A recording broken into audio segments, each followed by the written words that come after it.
Welcome to the October 24th, 2023 Parks and Recreation Commission meeting. We start with a roll call, please. Chair Greenfield. Here. Vice Chair Brown. Here, and I am participating remotely and invoking the just cause provision of AB 2449 in order to care for my son. Commissioner Cribs. Here. Commissioner Freeman. Here. Commissioner Kleinhaus. I'm also invoking because of medical condition and will be on Zoom. Thank you. Commissioner, And no one with me in the room. Commissioner Oche. Yes.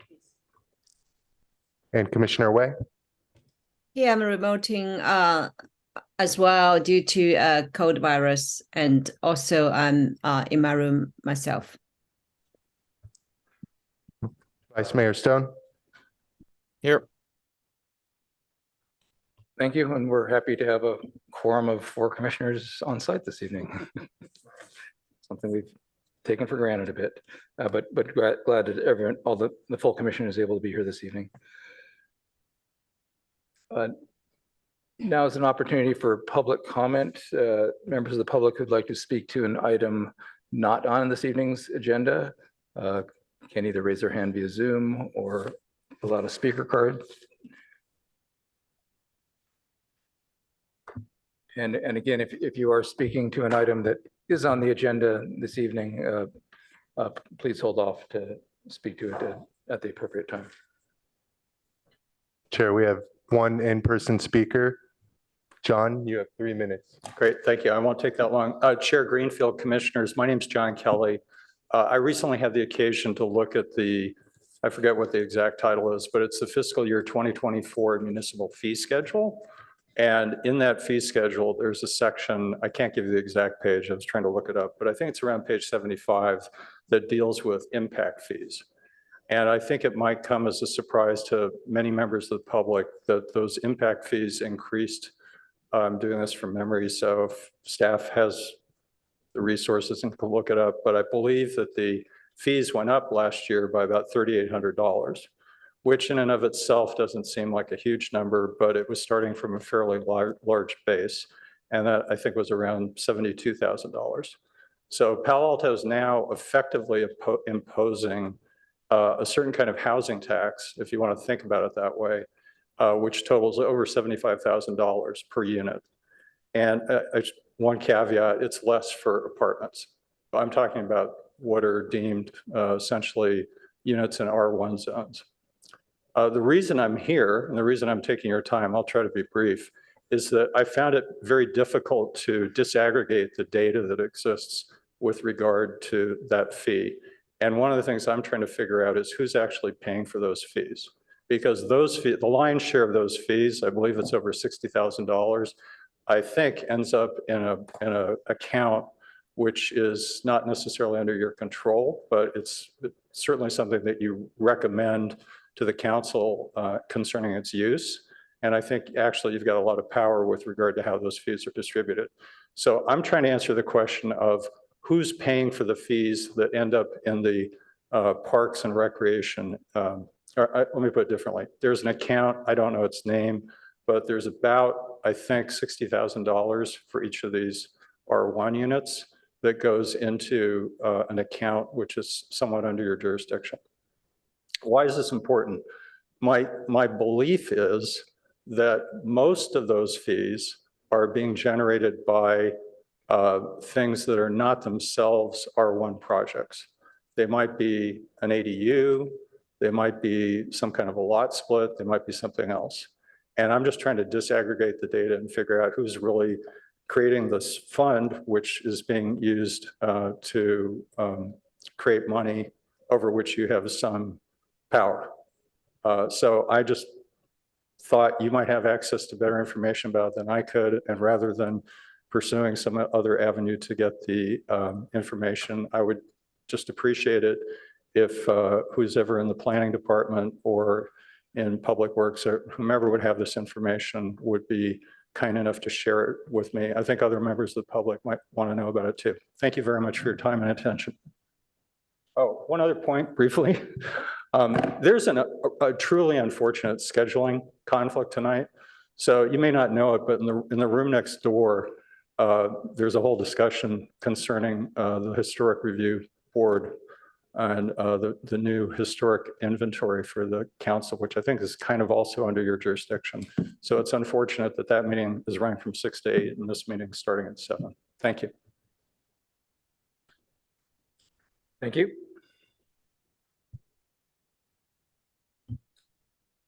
And that's all of the comments we have from the public this evening. It's always great to hear from people who take the opportunity to share something with us. Next up is agenda changes, additions, and deletions. Do any commissioners have any changes or other suggestions at this point to consider? If not, then we'll move forward with the approval of minutes from the September 26th meeting. Does anyone have any comments regarding the minutes? Barring comments, is there a motion to approve the minutes, please? I move approval. And a second. I'd like to second. Great. Can we get a roll call vote on that, please? Chair Greenfield, Yes. Vice Chair Brown, Yes. Commissioner Cribbs, Yes. Commissioner Freeman, I am abstaining. I was not here on that, for that meeting. Commissioner Kleinhaus, Yes, Commissioner Oche, Yes. and Commissioner Way. Yes. Chair, that's 6 yes with 1 abstained. Thank you. Appreciate it. And now we'll move on to the department report, please, Darren.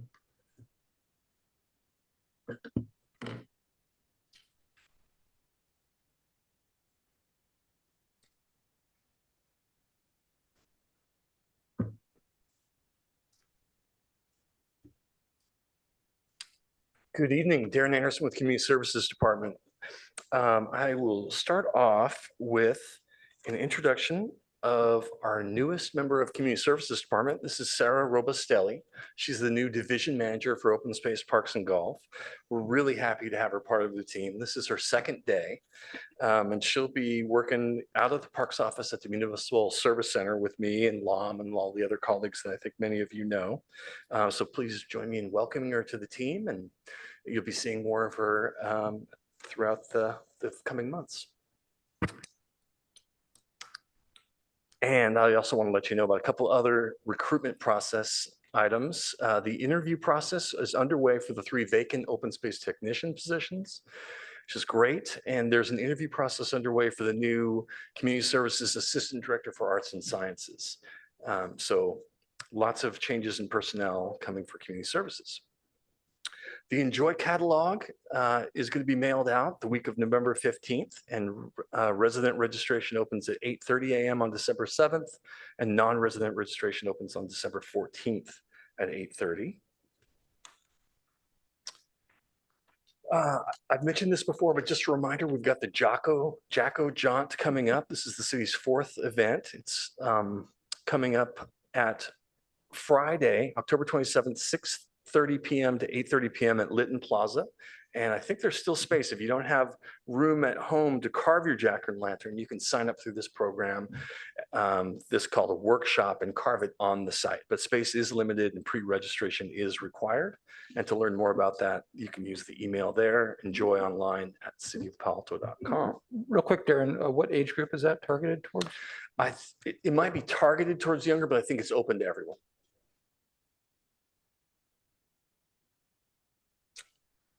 A little bit on aquatics. The Palo Alto Masters are set to return to their normal operating schedule in November when their main coach returns from an extended trip. The team's been using Rinconada and Burgess pools throughout October to optimize workout times during this brief coaching shortage. And then a nice little note I got from the rec staff saying, due to the warm weather in October, and having sufficient lifeguards, which wasn't always the case, so it's a nice situation to be in, they were able to keep the play pool open on weekends for family recreational swim. Traditionally, the play pool closes in September and reopens in May. Some project updates. The skate park, we talked about the parking analysis was what we had been waiting for the next step. That contract's in place. The contractor has started the analysis and they've told me we should have their findings in about 1 month. Johnson Park basketball court will be resurfaced on the second week of November. It'll be about 3 days of work. The Lytton Plaza fountain repair project was completed on the 5th of October.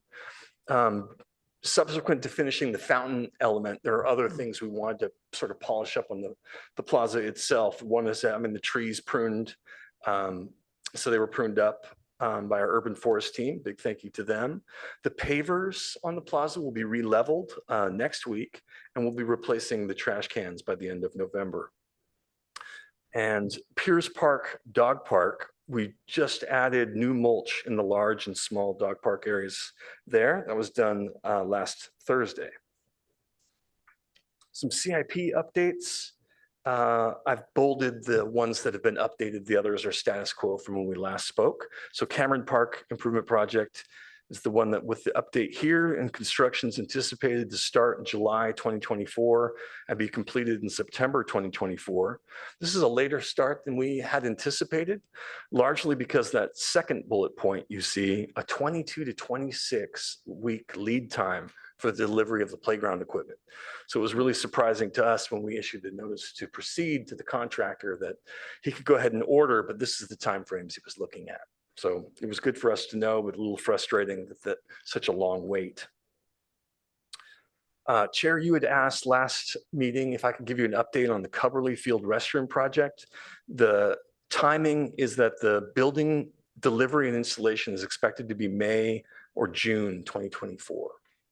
And that includes the lift station that will be a component of that restroom, given the elevations to the adjacent sewer. The Rinconada restroom project, delivery and installation in February or March 2024. And on Robles Park Improvement Project, there was a community meeting held on October 11th that was well attended and lots of good feedback from the community. The tentative construction schedule for that is summer 2024 and be a 4-month project. During the public meeting, and we're going to have another one in that same park, we had asked for feedback. And one of the comments was, so we'll have to close the park for 4 months during summer. Is there any opportunities to push this? And Peter Jensen, who had led the community meeting for Public Works Engineering, explained, yes, there is possibility of shifting that. So that'll be a discussion point in the next community meeting. If that's what they would prefer, I think that may be an option that we could help meet their needs. And at one of our previous meetings, Commissioner Kleinhaus said it would be really nice if we could have some nature elements in the department report. And so this is my first effort towards this endeavor. I'm going to call it Nature Notes.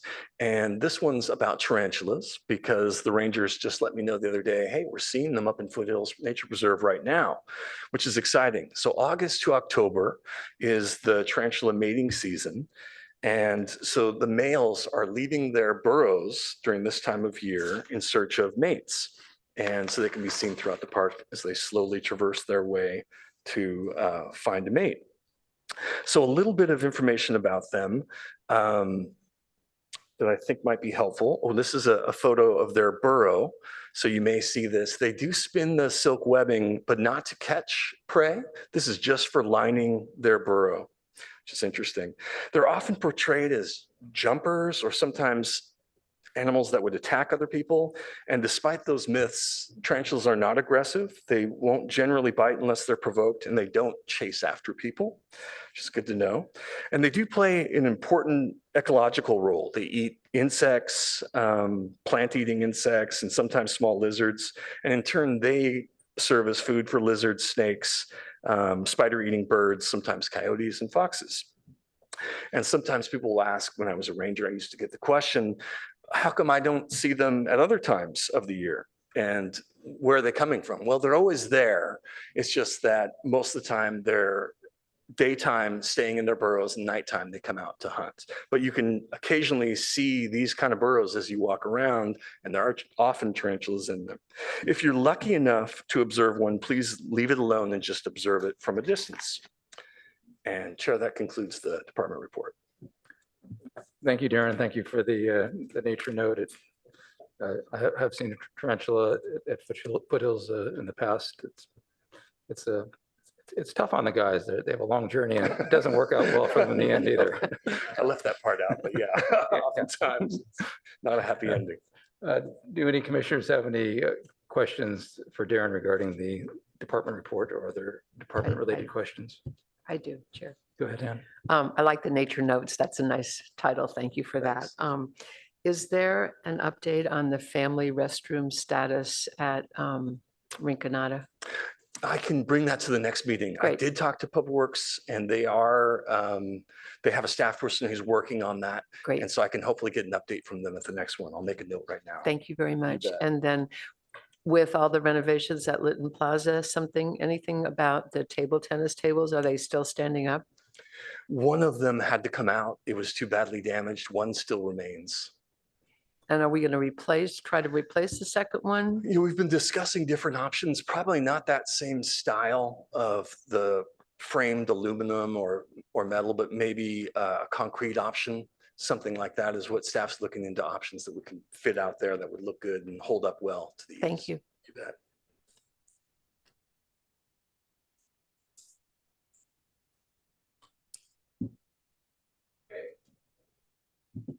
Okay, thank you. Our first business item is one of our favorites of the year. We're happy to welcome back the Palo Alto Youth Council.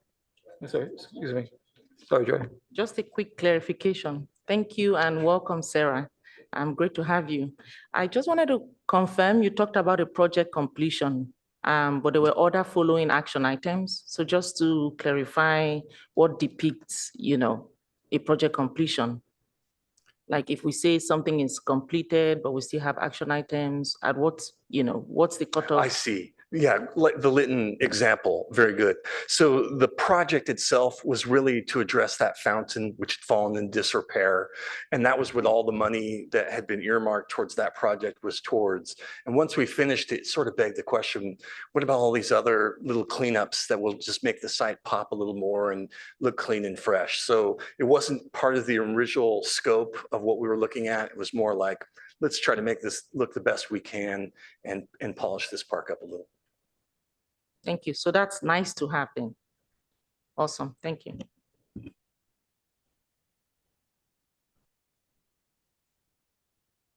I have a quick. Go ahead, Nels. Yeah. Hey, Darren, good job on the update. And there's a lot of really interesting things happening in the city in the next couple of months, but always, right? Is there any way that we hear about it because we're on a commission, and sure there's a lot of other ways that people hear about it, but is there some other, I guess, mechanism or communication in place that can let people know what's going on, like Lytton Plaza and all the other things that are happening in the city? It's other than, I don't know, maybe it could be an ongoing weekly something or another. I'm not sure. Maybe there is something, I just don't. There is, and we don't always take advantage of it as much as we should. I think it's a growth area for me and my team is to do a little bit more outreach to our chief communication officer. She's wonderful about willing to take whether it's a volunteer project or maybe something you just accomplished it, and she'll put it out on this myriad of different platforms, whether it's Nextdoor, Facebook, et cetera. And she is fantastic about sending it out. So it's really just on my team to make sure we send those good messages saying, hey, we just finished that up and we want people to know, want people to come enjoy it. So I think I'll work on improving that. Yeah, Nextdoor is probably a perfect example. A lot of people do kind of pay attention to some of the stuff that's in there. So thank you. Darren, just a thought on that. It's a great idea. Great question, Commissioner Freeman. You prepare a very nice presentation of your department report.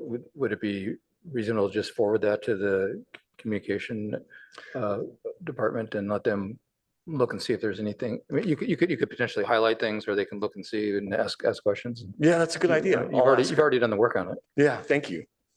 I'll ask. Anything else before we move on? Any commissioners online? And I will point out to the commissioners who are not on site this evening. If you have something to say, I think you can raise your hand via Zoom and I'll see it. And if all else fails, just try speaking. Okay, now we're still very happy to have the Palo Alto Youth Council joining us this evening. And Chair, if I may, I'd like to introduce Chris Sanchez. He's the Recreation Coordinator that helps facilitate with the Youth Council. Thanks so much for being here, Chris. Thank you.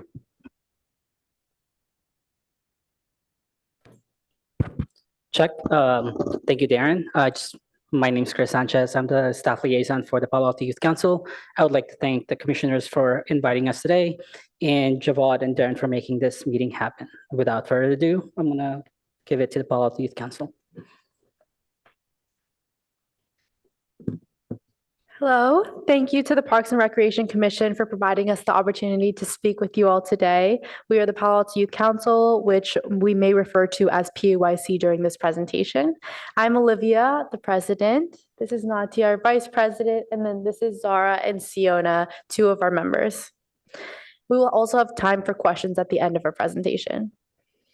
All right, we are comprised of 4 committees of 22 Palo Alto teens spanning 6 high schools across the Bay Area. Our primary objectives are to conduct research about Palo Alto teens, organize events, collect and create educational resources such as a newspaper.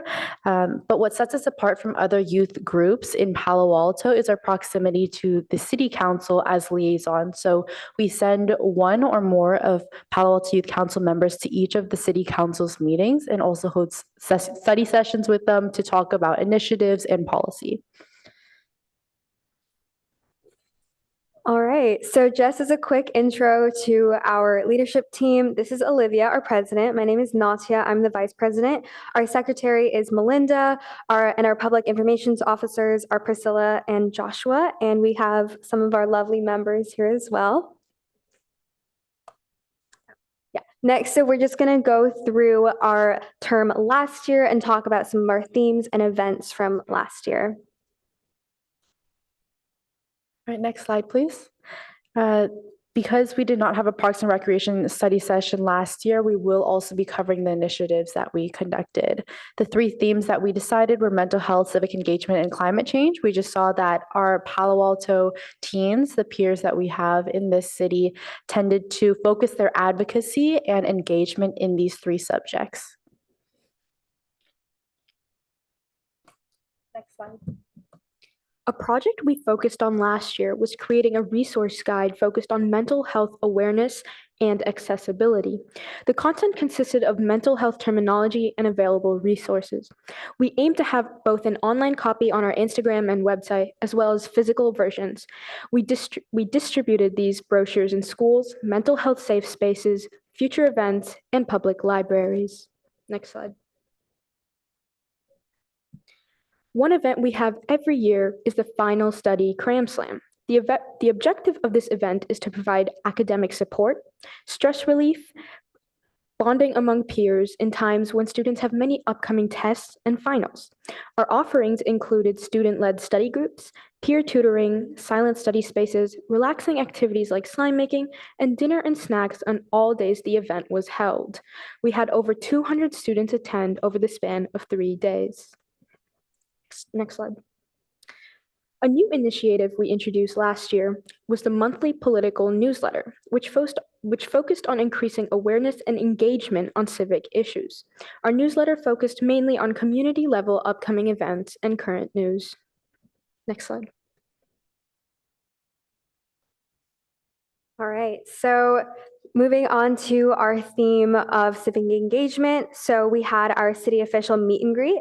And so our main goal with this event was to provide teenagers in Palo Alto access to our city officials, such as our mayor, our vice mayor, our council members, the city manager, community services, fire, and police department, as well as our one and only Parks and Recreation Commissioner. And during this event, We hosted a panel where we asked questions about why they chose their respective career paths, as well as what they love about it and their dreams and aspirations for Palo Alto. So we really wanted this event to increase the communication between the youth and the city, and we wanted to educate our peers on how the city officials are involved in Palo Alto and how they can also be involved as well. Next slide, please. And keeping with the theme of civic engagement, one of our goals last year was to increase voter turnout and encourage our peers to either register to vote or pre-register. So we held registration booths at many schools, such as Pali and Gunn and Castellea, as well as a table at our local farmers market to make registering easy and accessible to everyone in our community. Next slide, please. And then we ended our year with a super fun environmental movie night where we invited teenagers and families to a screening of the Lorax. And for this event, we really wanted to boost community bonding and increase the amount of climate education and advocacy in our community. Next slide, please.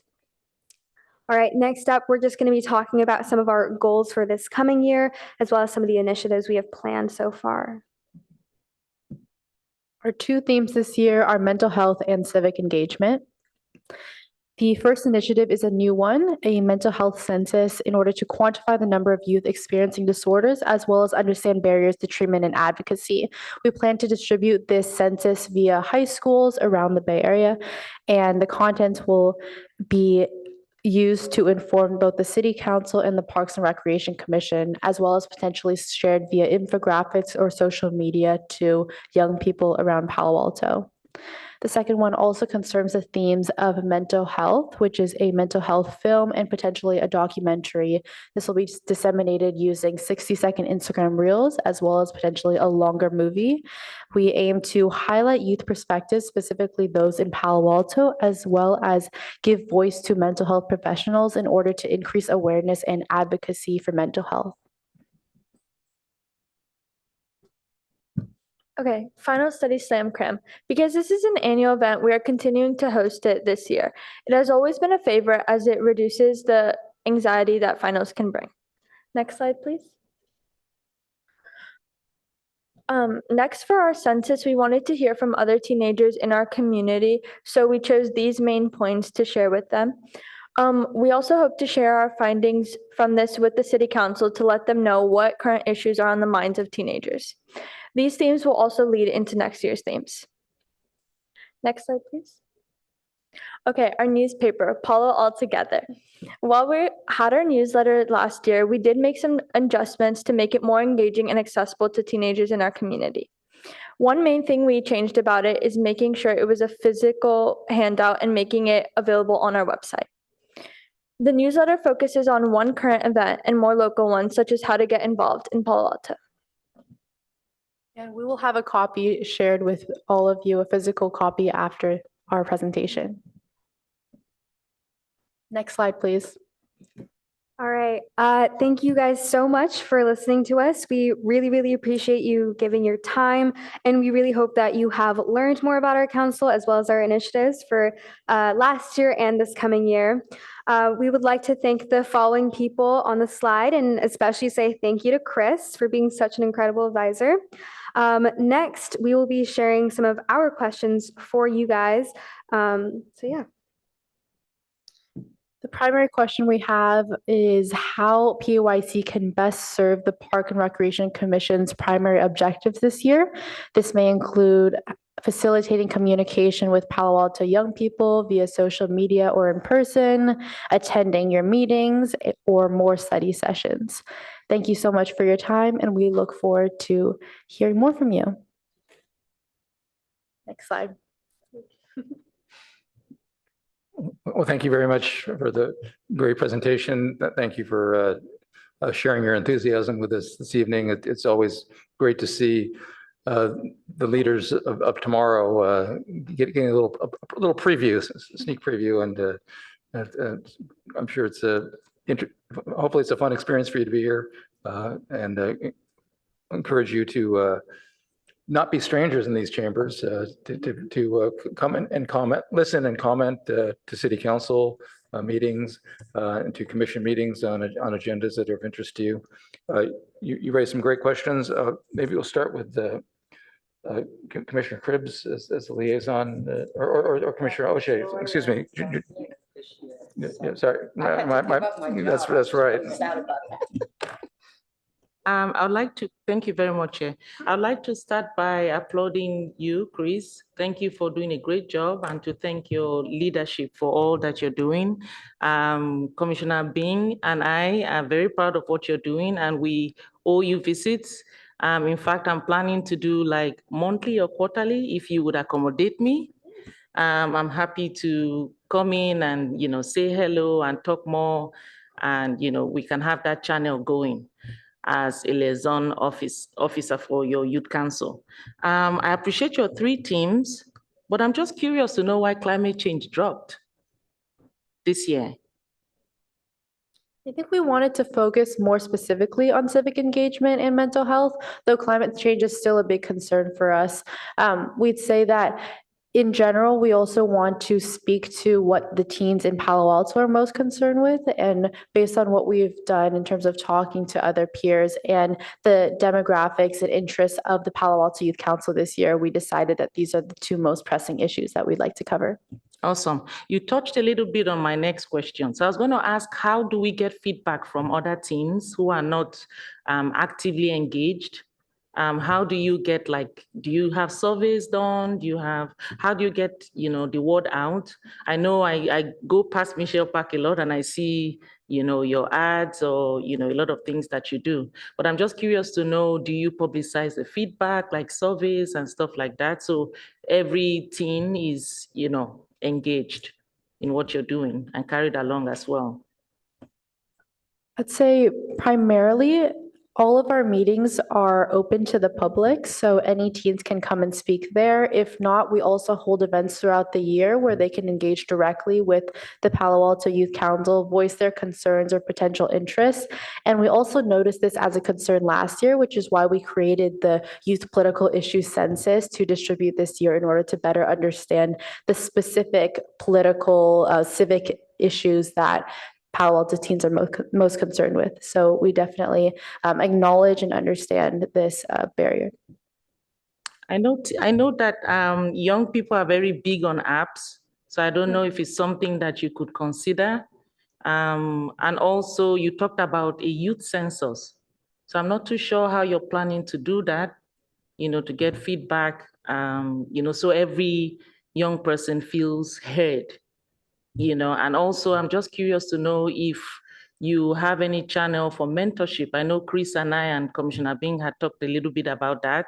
Mentoring people who are younger than you as well, as you get, mentorship from City Council or from the Parks and Recreation Commission. Do you have other channels where you do like peer-to-peer mentorship, or you do like, mentoring people who are younger than you? Because I feel you have a lot to offer. Your voice should be heard as well. So is it something your team is considering? If not, is there any way we can help? Yeah, considering your point on mentorship, we don't have any current initiatives that are going towards the really young generation in Palo Alto, but I would say that a lot of our events are geared towards teenagers and youth in general, just that they can see how they can get involved in Palo Alto. So we do aim to speak to them through that. So like our events like the Final City Cram Slam, we do offer like peer mentorship in a way where we try to help our peers out and we create a safe environment for everyone in Palo Alto to come together and be together in a stressful time. Yeah. Also within our council as well, we have seniors, we have juniors, we have freshmen, so we have the full high school demographic. And I would say I joined when I was a freshman and I definitely got mentored by our president at that time. So there's mentorship within our council as well, which I think is really helpful. I see, thank you. So based on what you asked, just to reiterate what the chair said, we would love to see more of you. And you'll be seeing more of me and Commissioner Bing as well. Feel free to ask questions and also to express what you think the commission can help do as well. I don't know if that answers all the questions you had there, but I think it's like a summary. I'm also curious to know when your next meet and greet is with the city council. Is it like a frequent thing you plan or? That event is not annual. We noticed see. that at the last event, we didn't have as much of a turnout as we had hoped for, as in comparison to things like the mental health community fair. So we're trying to shift our gear to focus more on like online advocacy, posting political issues, current events on social media, as we see that that's a channel through which a lot of Palo Alto teens today get their political information and advocate for their interests. Awesome. I would pass on the baton to Commissioner Bean and feel free to ask any other questions. Thank you. Yeah, actually, before you do that, I just want to reach out. If there's any members of the public who would like to speak on this topic, now's an opportunity to do so. And given that I don't see anyone raising their hand for that, please continue. Our other joint liaison to the Youth Council, Commissioner Bing Wei, please share with us. Thanks, Chair Greenfield, and thanks, Commissioner Oche. I was delighted to be able to visit Chris and the youth team a few weeks ago to see them in action. I'm very impressed by how Chris actually led the team and I met Olivia briefly as well. So the presentation itself speaks for itself, the work you've done. And for 2 points in terms, mental health issues and also the civic engagement, both something I'm concerned and also care a lot about, raising a family who's just turning 20. So, and then I wonder whether it helps our plan as a conversation with Chris. I'll be there every other month, and next time will be November. Looking to the advisory council's meeting. Your event planning looks really organized last time I was there. For the mental health aspect, whether it'll be helpful taking on what Commissioner Elchi would say, technology could be used. I know Nueva students, since Nueva is in your sector, were developing an app for testing, wearable app for testing anxiety level. And it started by a girl who actually broke up with her boyfriend and seeing her own anxiety level very high. So the student now currently is in Stanford. I think she's originally from Palo Alto as well, and Stanford faculty's daughter who's in Stanford University, whether you want me to connect you guys with her to seek some collaboration. That's one point. The second resource is to offer about civic engagement, and I happen to be co-founder of an organization called 8x8 USA, which is encouraging Asian American youth to register vote, as the register vote is very low in this particular ethnic group. And 8x8 meaning you encourage 8 people to vote, and the other 8 people will encourage another 8 people to vote. And 8 is also a prosperous, lucky number. So the team, which initially led by high school as well, is developing an app, which is being in beta testing. If you want to connect you with the team leader, he's currently a college student too. I'd be happy to do that. And just seeking more collaboration among the teams. I think he was leading it since he was 16. He's now 19 years old. So that's 2 resources that I could offer, and I can have more conversation when I see you all in person next November. And again, I'm really applauding the work you've been doing, and I'm very impressed by your presentation. Hopefully you can make a regular visit to the chamber, maybe, once a quarter, or depends on your bandwidth as well, or at least once every 6 months. I hope I'm in a better shape. I'm slightly under the weather today, but I really enjoyed your presentation, and that's all I have to say. Thank you. Thank you so much for your resources, and we hope you feel better shortly. Thank you. I have sort of a clarifying question that I'll step in with before going out to the other commissioners for comments. Could you like to better understand how often do you meet with a city council member? You have a liaison role with city council. Could you explain that in a little more detail? And part of the reason I'm asking is to understand how a similar type of liaison role might be possible with the Parks and Rec Commission. And in fact, one of the line item, or one of the aspirational goals in our master plan, the Parks master plan, is to develop a teen advisory committee. We haven't gotten very far on that. And so we're interested in hearing how this could further develop. I think starting off with the developing a relationship between liaisons and from our commission and your council is a good start, but how to perhaps formalize that, and really it goes towards answering your questions of how can you be participating and how can you be valuable. Thank you for your question. The primary way that we are involved is sending one or more of the Palo Alto Youth Council members to each of the city council meetings. So that is weekly on Mondays. And we also occasionally have our council representative, Julie Lithcott-Hames, in attendance at our meetings on Tuesdays. We also sometimes email back and forth about other initiatives, including Julie Lithcott-Hames' Youth Young Minds Celebrated event that was outside of the Palo Alto Youth Council, but we helped market and facilitate. We're happy to do similar things for the Parks and Recreation Commission, though we know that the Palo Alto Youth Council is geared more towards policy and civic initiatives.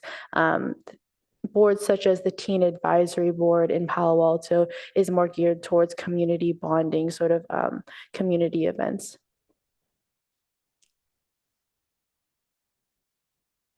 Thank you.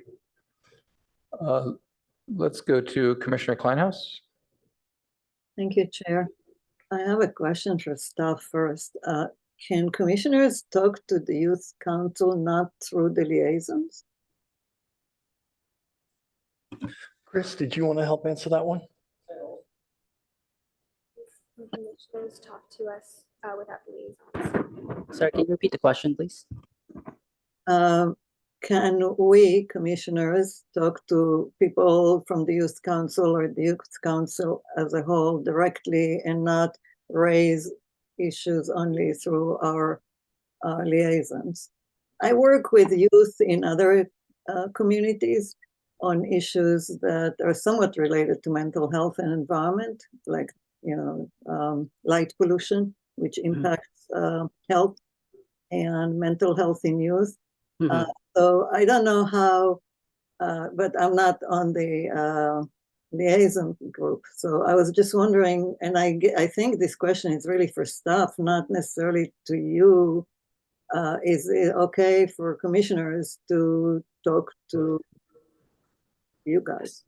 Yeah, short answer is yes. Like the kids has mentioned, all our meetings are open to the public. We occasionally have some public speakers come in or reach out to us. Wanted to talk to the Palo Alto Youth Council directly or just our teen advisory board, and we would give them a couple minutes during our meeting to kind of have their presentation, talk to the kids directly, and either start a collaboration or relationship with the Palo Alto Youth Council or teen advisory board. So yes, you're welcome to join any of our meetings. You can let us know or send us an email or contact me directly, and we'll give you a couple minutes and talk to the council, and we'll add you to our agenda, or that's open to the public as well. Thank you. My other question, you asked about how you can help us, and I'm assuming that you're monitoring agendas for city council. Do you speak at city council or you just observe? Because sometimes we have items that could use some support from the youth on the city council agenda. Like tonight, we're probably going to decide about recommendations for park dedication. So when that goes to council, do you guys sometime, and I'm not sure what the recommendation will be because we haven't discussed it yet, but can you speak at council about the recommendations that we make? Yes, we We typically do not speak at those council meetings. We take notes to bring back to the Palo Alto Youth Council, and it helps inform the initiatives that we do later on in the year. However, I think we're open to public comment and things like that. We would just discuss it amongst ourselves at our weekly meetings before. And in addition to that, some of our liaisons, sometimes Commissioner Krebs last year, if she was looking for feedback from the Palo Alto Youth Council, she'll come to our meetings or she'll send me some questions. I'll present it to the Palo Alto Youth Council and we'll provide the feedback to the liaison. Same thing when Commissioner Bay has a couple questions regarding climate change. I send it to the Palo Alto Youth Council, and we'll be presenting some of our feedback to her when she comes to our meeting next month as well. So. Thank you. My last question relates to, we're Parks and Rec, we have recreation responsibilities in parks, but Palo Alto, unlike most other cities in our area, have large areas of nature and open space. And I was wondering if the nature issues, not only climate change, ever comes in discussions.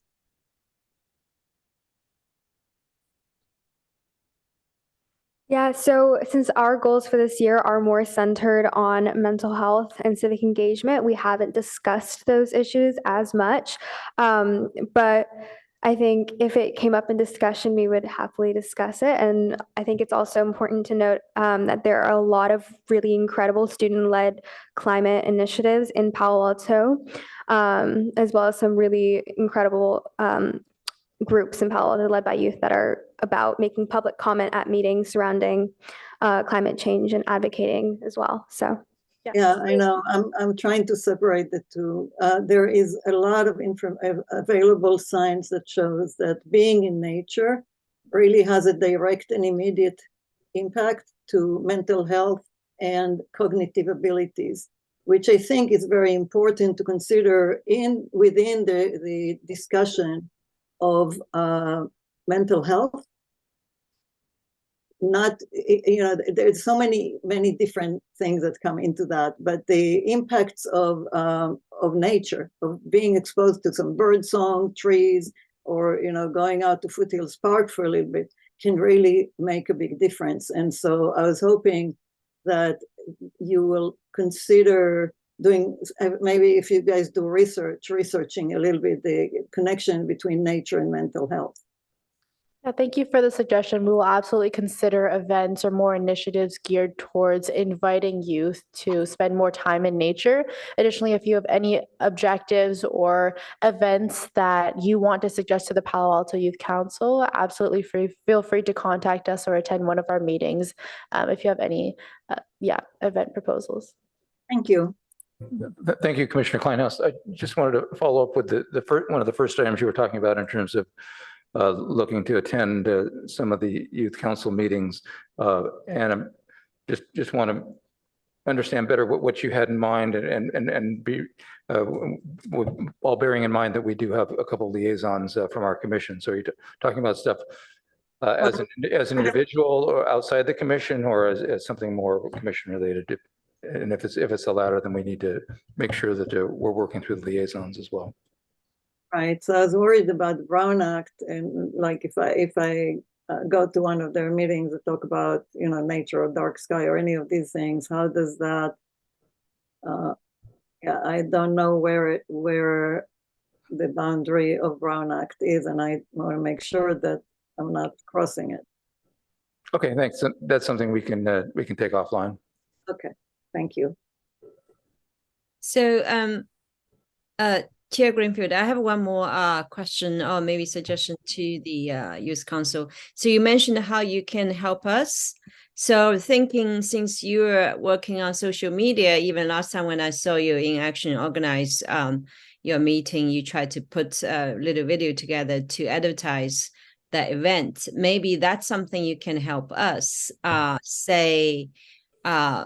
maybe do some social media about what Park and Rec does. And if you attend this throughout the evening, there's something you can share with your audience. And also if you have us out as a speaker, hypothetically sort of echoing what Commissioner Kleinhaus was saying about how nature can reduce anxiety.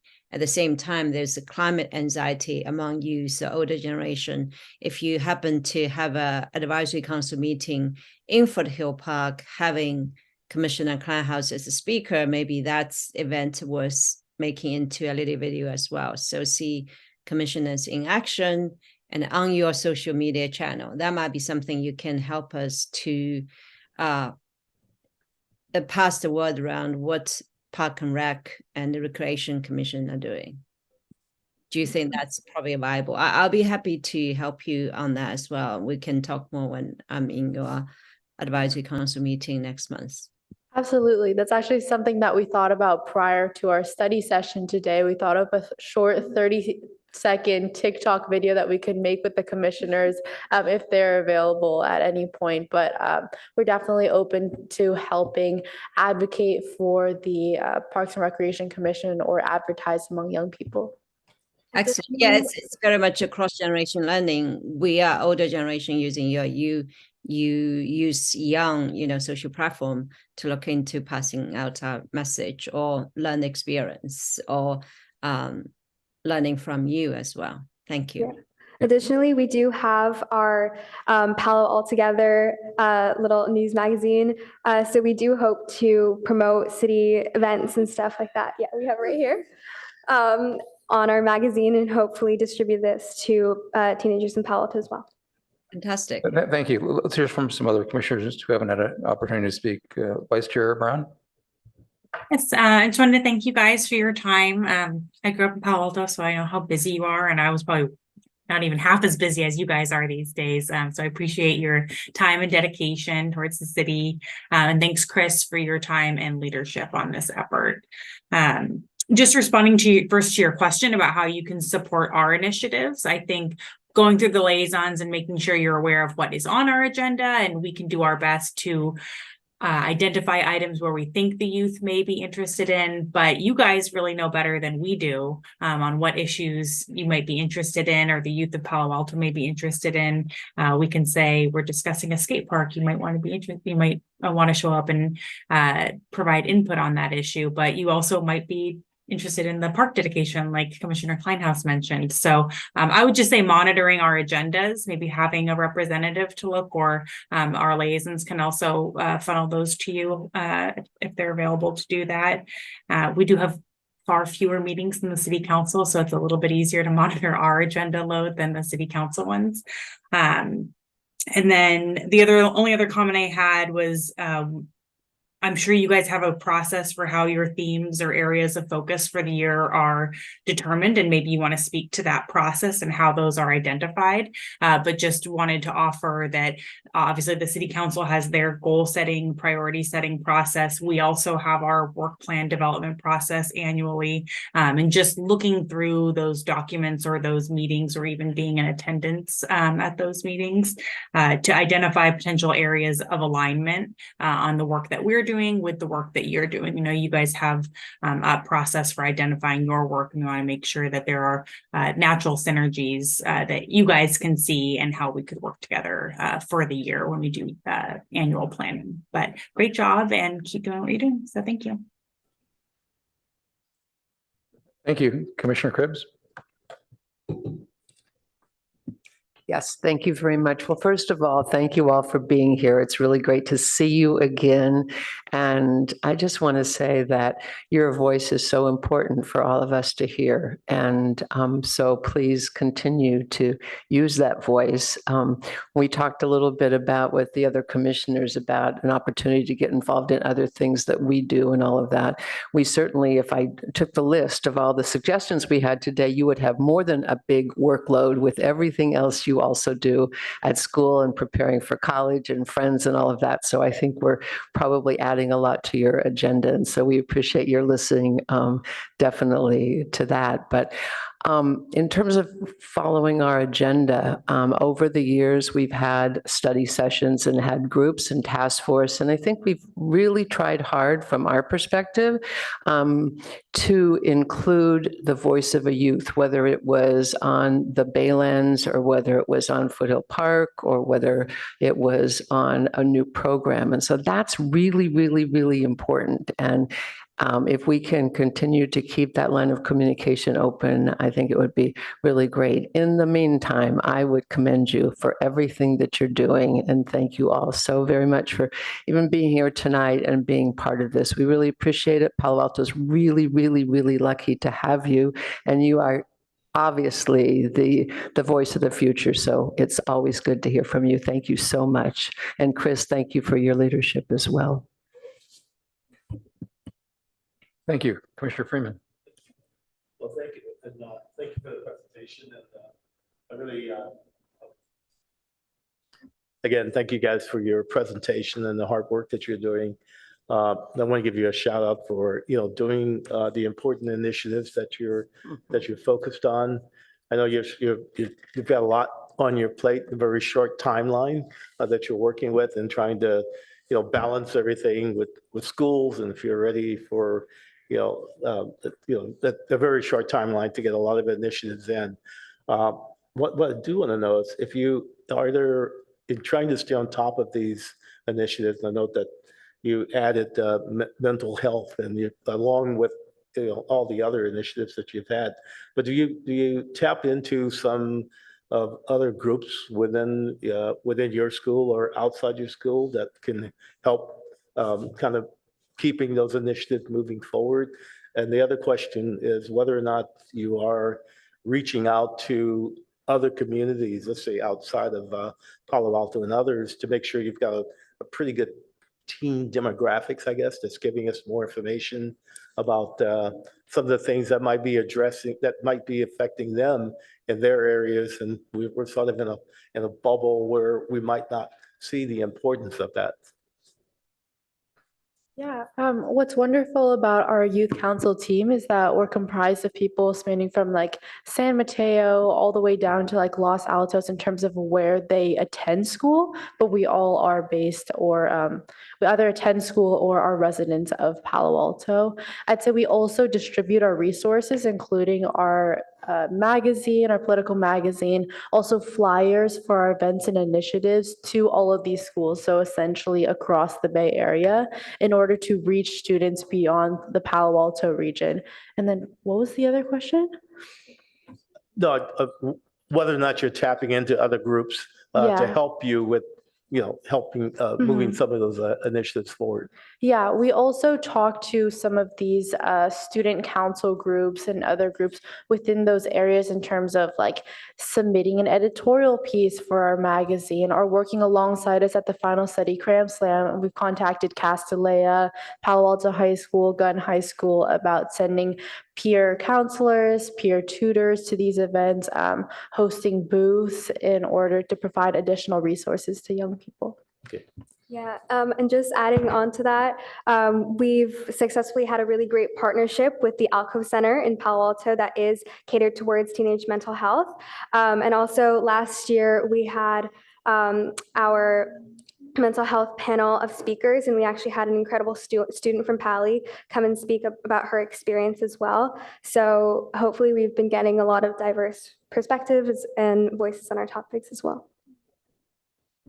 Thank you, and keep up the good work. Appreciate it. And as well as you, Chris. Go ahead. Yeah, just a couple more things. Whenever the kids have an initiative or events, we do reach out to other organizations who's more specialized in that topic area to get their feedback or in collaboration to their event to tap into their resources.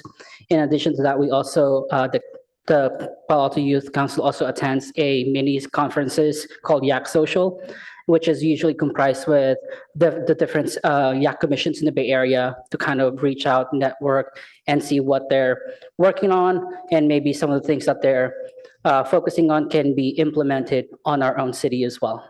And this is also an annual event that they attend. Thank you. A few more comments as far as what you can do to get involved. I'm very interested in understanding, I think as a commission, we're very interested in understanding the youth community's perspective on recreation programs, and what we can do to better serve you. There is some work being done on the commission to review recreation programs, and also to review the master plan itself. This is the Parks, Trails, Open Space, and Recreation Master Plan. It's a big fat document, and with a lot of great ideas in it, and some of them have been implemented, and it's kind of our guiding light on what we're aiming for. I expect that we'll probably be discussing the master plan at our meeting next month. This might be interesting for some people from your council to monitor and potentially speak on during the public comment period, or provide feedback at a later date. I am interested in understanding how we might be able to better formalize the relationship that we have into a more direct liaison role, and I'll lean on the liaisons of our commission to help pursue that idea further. I know one of the difficulties is you have a certain period of time when you're involved, and we need to do our best to take advantage of your input and what you can offer during the school year in which during the year in which you serve this role. But I would just reiterate that your voice is very powerful, and it's unique. Most of the people who speak and comment on issues, whether it's before a commission or before our city council, they look more like the people up here. They don't look so much like you. And when the younger voice makes the effort to get up and speak, it's immediately recognized and appreciated. And so you've got instant clout when you take the effort to come up and speak, and it's refreshing, and it's also a perspective that's not that's fresh and offering a lot of new ideas. So I can't encourage you enough to participate in whatever way it makes sense for you, and whatever you're inspired to do. Do any other commissioners have some follow-up questions or comments? I have one question. Is there ever a time when you're planning all these really cool events and everything that somebody has to say to you, there's not enough money in the budget? Actually, we've been pretty fortunate to not have to worry about our budget too much. We do try to make sure that our events aren't just about getting people food. So we're also very lucky to have speakers coming to us voluntarily, like our city council meet and greet, as well as mental health professionals that came to our mental health panel. So that's never really been too much of an issue for us. Thank you. Other commissioners? Well, I just want to say, I suspect that the Parks and Rec commissioners have a fairly limited TikTok presence right now, and anything you were able to do to help expand that would be interesting for sure, perhaps welcome. So thank you so much for being here, and we look forward to continuing our relationship with you. Thank you. Yeah, thank you so much. And I know for me and a lot of POIC members, you have considerable clout among us as well. So we look forward to collaborating with you. Thank you so much. Thank you.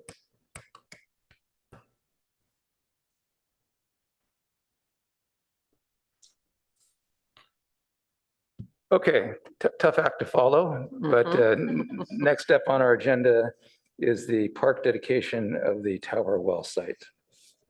Darren? Thank you, Chair. Darren Anderson with Community Services Department again.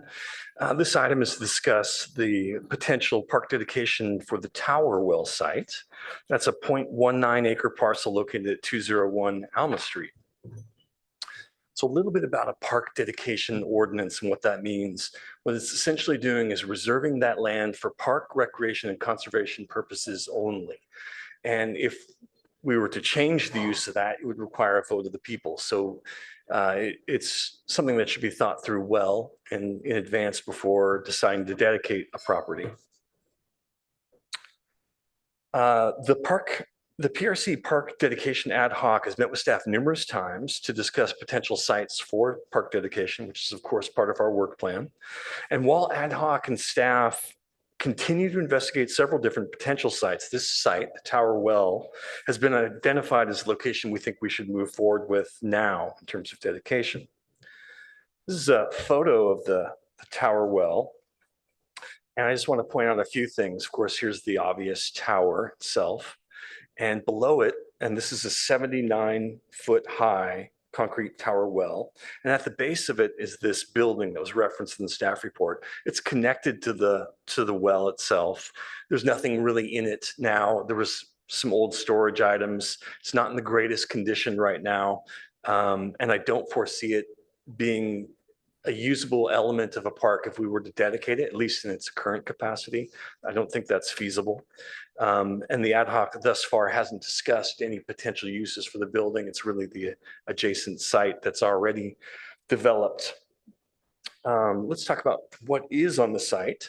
We've got a decomposed granite trail, native plants, 2 park benches, an antique water pump display, 5 interpretive signs.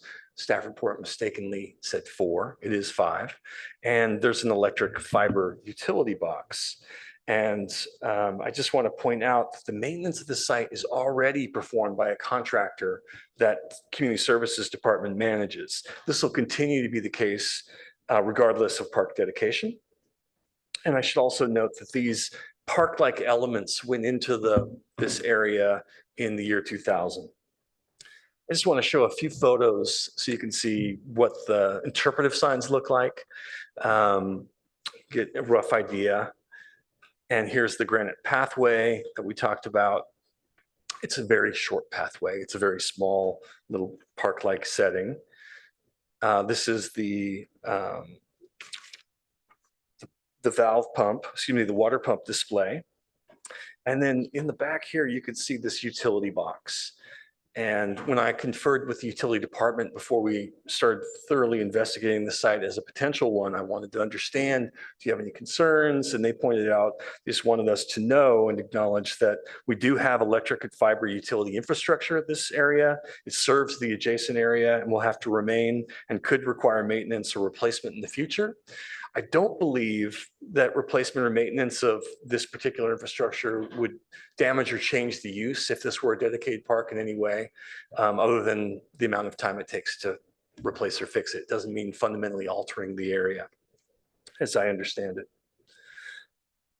A little bit on the history of this particular site. In February, the Tower Well was built in 1910 to store Palo Alto's water supply. In 1988, City Council approved a staff recommendation to abandon the Tower Well. And in March 1992, Council directed staff to solicit some conceptual proposals for the reuse and disposition of the tower site. In 1992, in December, 3 proposals were received. And in August of 1993, the Historic Resources Board requested that City Council designate the Tower Well site as a Category 2 building on the city's historic structure inventory list because of its historical significance. And in February 1993, the City Council made the decision not to designate the Tower Well on that historic building inventory and rejected those conceptual proposals. Instead, the council directed that the property be land banked and for a beneficial use to be considered in the future. In 1996, in February, council directed staff to prepare an RFP, a request for proposal for an option to sell this site. And in 1997, council made the final decision not to sell this property. And shortly thereafter, a couple of years later, they added those park-like elements that I discussed. And since that time, that's the condition it's been in. Next steps, where we go from here, the ad hoc and staff will meet with the Palo Alto Historical Association and discuss potential names for this park. The name would accompany the park dedication ordinance. So when we're ready to make a recommendation to council, that name would accompany it. So we're hoping to resolve this discussion with the Historical Association. We meet with them soon and talk that issue through. Assuming everything goes smoothly, we'd come back in November or December with an action item for the commission to make a formal recommendation to council to adopt an ordinance dedicating this parcel. And then January, February timeframe that could go to city council as an action item for them to adopt that recommendation and dedicate that land. And staff presentation is wrapped up there, Chair. Thank you. In a moment, we'll ask if there's any members of the public who'd like to speak to this item. Before that, do any commissioners have any clarifying questions regarding the staff presentation? Just a quick question. Thank you so much, Darren. I was hoping I would see maybe like associated impacts for decommissioning. Is it number 3? So what happens if we're dedicating it? What are the impacts? The impacts is that if the council were to accept your recommendation, that it would be limited to those 3 purposes that I mentioned before. And a change in those 3 purposes would require a vote of the people. So it's a big endeavor if we were to say, actually, we want to use this whole site for something totally unrelated to park uses. There would be a very lengthy and involved process involved if we wanted to make that change once it's been dedicated. Okay, thank you. Thank you. Any other commissioners? Commissioner Kleinhaus, I see your hand is raised. Thank you. Do you know if there's any bats in any of the structures? I visited a few days ago and went inside both the building and the tower, and there were no bats. Thank you. No signs either? There were signs of rat feces, and that was the only thing that I observed. Okay. No whitewash on the walls, and no pellets from owls, nothing like that.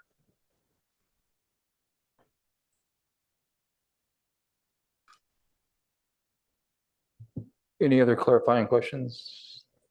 Then let's go to members of the public. Chair, we have one in-person speaker. John? You have 3 minutes and you've been unmuted. Chair Greenfield, Commissioners, I just have a question really, which is, it seems as though you probably have a limited budget for acquisitions of this type. And I believe there's been somewhat of a lack of coordination between what's happening here tonight and the city's efforts with the housing element. It appears from where we stand with the housing element process right now that we may have a huge expansion of housing on the periphery of Palo Alto. I refer to it frequently as San Antonio stand, but there's certainly a large part of the community which is in or around San Antonio, and particularly south of San Antonio, which it may not be a park desert, but it's certainly semi-arid down there. And I just would, I don't know what your decision-making process is. I don't know what other sites you've considered, but in general, I would say that if you have a marginal dollar and the city's talking about locating thousands of new housing units in that area, it would be much more prudent and it would be of greater service to the community to spend the money down there. Thank you. Thank you. Let's start off now with the ad hoc, which is Vice Chair and myself. Vice Chair Brown, would you like to make some comments first?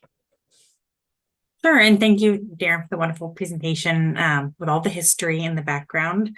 I just wanted to start by saying that this is the beginning of our effort in terms of park dedication. So some of our priorities were to pursue the low-hanging fruit areas that people may already think are dedicated parkland, but are not already dedicated as parkland. And this really fell into that category. We have actually a long list of other properties that we're sort of exploring and considering, but this was one that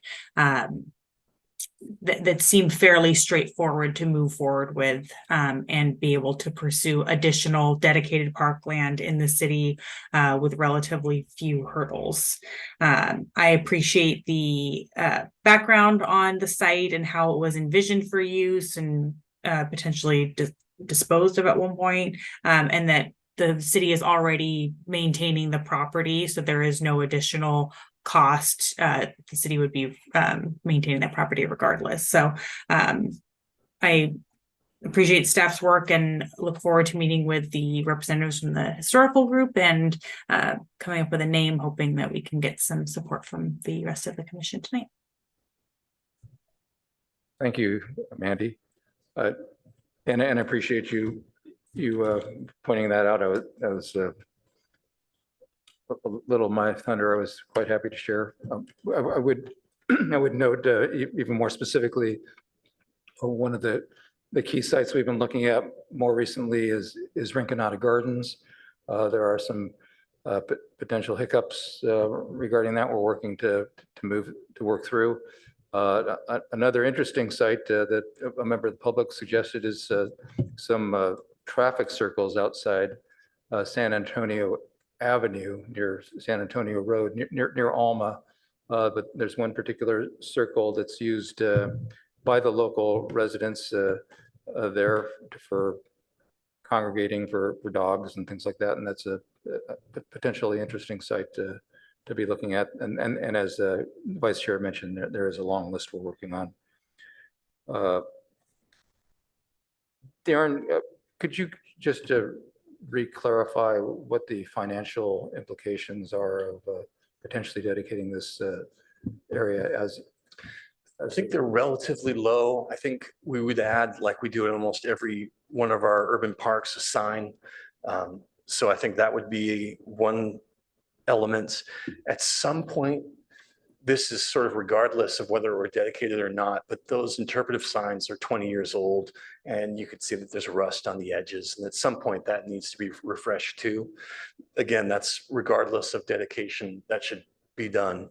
But the park sign is one of the few things that I could think of, and maybe some touch-ups because it hasn't had a lot of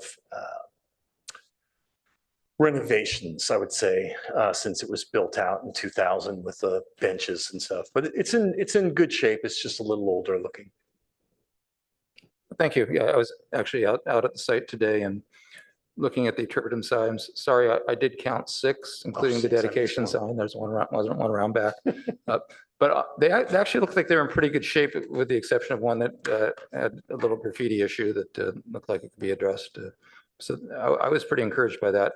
I would assume that at some point in time, the issue of the building comes up, and if this is dedicated as parkland, there would likely be some potential uses for a functional building on that site, and we can that's a bridge to cross another day certainly. But I can get T-Man and finance jumping on this and see what we can do there once we come up with some good plans. I mean, this is aspirational, of course, but this is something down the road that seems well within the realm of possibility. One last thing I'll add is speaking to my family about the site, and there's very clear memories of this site being prominent in the 3rd grade Palo Alto history tour, along with City Hall and El Palo Alto and other sites along the way. But it was well recognized and one of the longer stops on the tour. So it'd be great to have this as a dedicated park to ensure that it's available for our grandchildren to be part of their tour. Other commissioners like to speak on this? Commissioner Freeman. Quick question is, what's been the maintenance cost on that? Maybe you just said that, but. You know, I didn't mention the amount we spend. It's built into a very large contract, and I'd have to double check. I don't have it. But in relation to other parks, it's probably. Yeah, very low. Okay. It's very small, and the amount of, there's no grass to mow. There's very light pruning, if at all, occasional cleaning of the interpretive signs. So it's probably, the predominant thing is probably picking up litter. So it's pretty low cost, I Yeah, believe. thank you. Yeah. Yes, I was as well just interested in the cost and what the projected cost was over the next year. And also a little bit more about the timeline if we do suggest that we do this tonight. So I'd be interested in that. The other thing is that I've been driving by there a lot lately and have walked through a couple of times. And I don't see people really using it. And so at least when I've been there.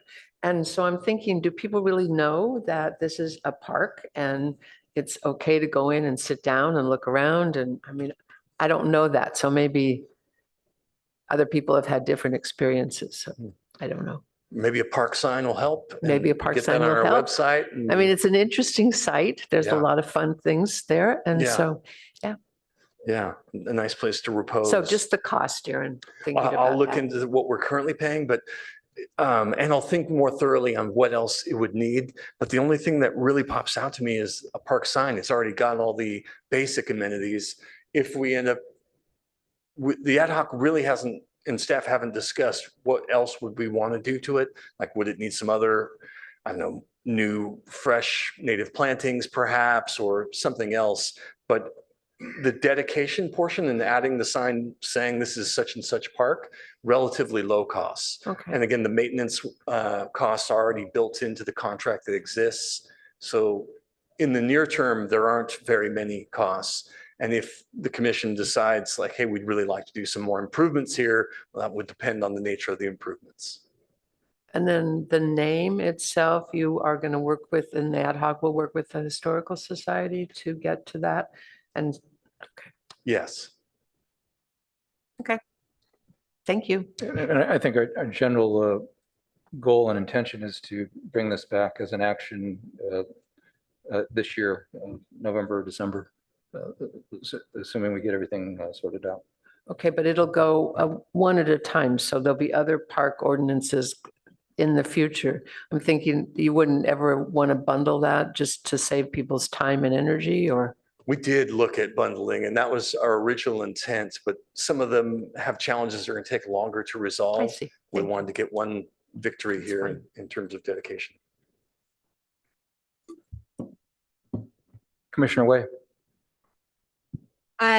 Thanks, Chair Greenfield. So this is actually on my block. It's like a couple blocks from where I live. So I walk past a lot.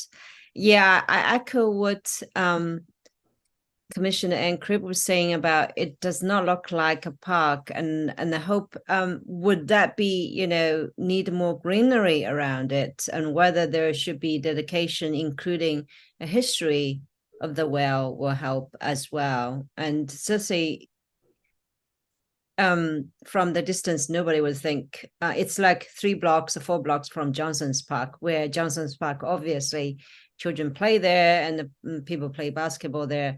And the look and feel of making it into a park, whether we need some discussion or even ask the people on those streets, Everett and Hawthorne, maybe the neighborhood, do a quick survey, what they think can add the value. And certainly it's a good location on Elmer for a big sign dedication will draw people even driving past to see it.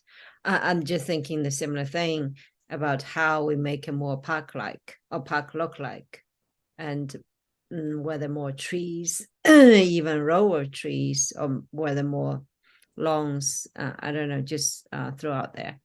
And whether it's also can be a historical site. And I'm also curious to know the process. You mentioned about working with the Palato Historical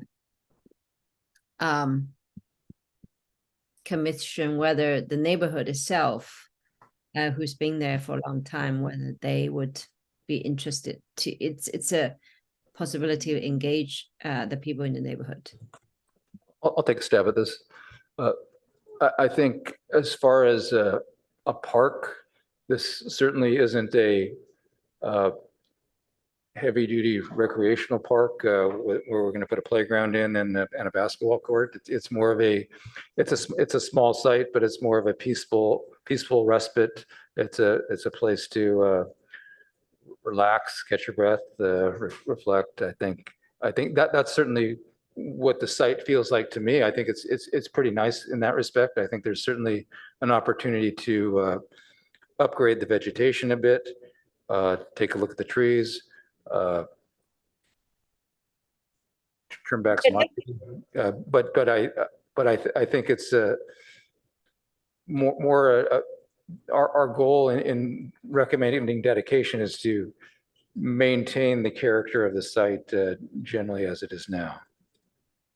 Yeah, I totally agree with up the vegetation. Also, whether just look into the number of parks we have, whether there's a sort of different, maybe make a Zen garden if you put a few rocks there, like a few rocks and sand. I don't know whether we have the budget or consultant can do advice. I certainly can have friends volunteer for that who does Zen garden designing or feng shui masters to see. Then it has certain characteristic different from Kids Park in Johnson's Park and different from Rinconada. So it has its own character, persona. And just take on what Chair Greenfield's saying about take a breath. It's a meditation park with a space. Just a thought on top of it.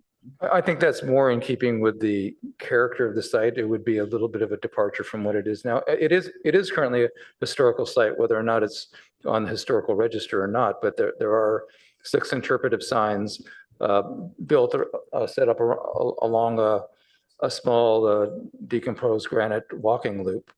So it really is functional as a historical site right now. To answer your question about would that be something we would set up further? Anyway, I'll want to give other people a chance to speak. What, Commissioner Oche? Okay, thanks, Chair. I just wanted to echo what Commissioner Wei said about the aesthetic survey. I don't know for other people, but I work a lot with pictures. So if it's possible to have like what our final outcome or desired outcome should be, or what we want to do, how we want it to look like, in comparison to what we currently have, I think that might be helpful to pass on the message of, the advancement we want to do in terms of dedicating it as a parkland. Other commissioners have already reiterated what my first question was in terms of impacts, financial implications, or other impacts as well. So just to say, maybe having a clear picture of what we want it to be, the final outcome, I believe that might be quite helpful for some of us who are very picturesque. So thank you. Commissioner Brown, would you like to respond to that? Yeah, I just want to clarify like what is being discussed. It's really whether or not to dedicate this as parkland for those specific uses. I don't want us to get caught up into like a visioning exercise of what it should look like and future park improvements and tie that to whether or not it is dedicated as parkland. I think this is good feedback for staff to hear and for us to include in any sort of future budget allocations or maintenance projects that we can do in the future. But really what we're discussing tonight is to dedicate it as parkland or not. And then once it's dedicated as parkland, then it could be incorporated into future budget projects. But I just wanted to clarify what we were working on as our ad hoc. Thank you. Darren, would you like to comment further on that? Yeah, that's correct. The park dedication is sort of independent of any future park improvement projects. So we have a number of dedicated parkland elements that aren't developed yet. and they're sort of waiting for development. So they can be separated out. They don't have to be fully realized or envisioned park element. There was also a question about the historical element. So if we wanted to come back and do that formal designation as a historical site, its park dedication would not prohibit that. So they can always come back and make it historically designated site if that was the wish of the city or the Palo Alto Historical Association or the Historic Resources Board. Thanks for the clarification. Quick question. I'm not very familiar about how the naming of parks are done. Could you share like a link, just to enlighten? Yeah, there's a naming policy that the city's got. I'm glad to share that with the commission. I'll be sure to share it, email it out to the whole commission. And in it, it's got a lot of details depending on what you're naming and whether it's the name of a person or not. So the policy does call to go through the Palo Alto Historical Association. So that'll be our first step, assuming it was to be named after a person. That's the first step in the process. They make a recommendation to the Parks Commission, and that would go to the council for adoption. I see. Thank you for the clarification. Sure. Commissioner Kleinhaus, you've been waiting patiently. Thank you. Yes, so I will be supportive a motion that would go for dedication. I thank Andy and staff for clarifying what we're doing now and that this is not really what we want to see the park in the future, but all we're doing now is just protecting that land for park uses, so it won't change into something else. And I think that's very important in all of Palo Alto neighborhoods, everywhere. The more land we can get and protect, the better it is for the future of the city and for current and future residents. And, I would also potentially in the future explore art and other ways to attract people to use it and enjoy it. You mentioned some ways to do that. I just want to say this right now. I just want to see this move forward. Thank you. And thank the people who worked on the ad hoc for this.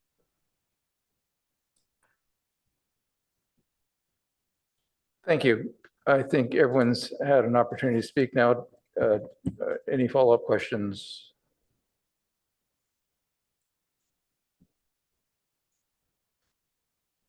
Vice Mayor Stone, any comments? No, I'll reserve my comments for when this comes back to council, but appreciate the commission taking this up and enjoyed the discussion. Thank you. Darren, any further comments from staff? No, just thank you to the ad hoc for working so closely with staff on this and look forward to connecting with the staff from the Palo Alto Historical Association soon. Thank you.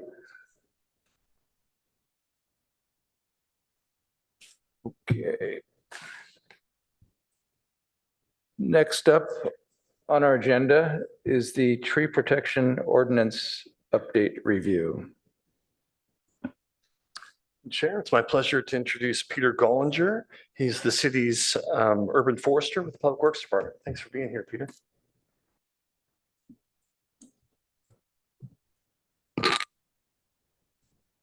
Thank you, Darren, and thank you for having us here tonight.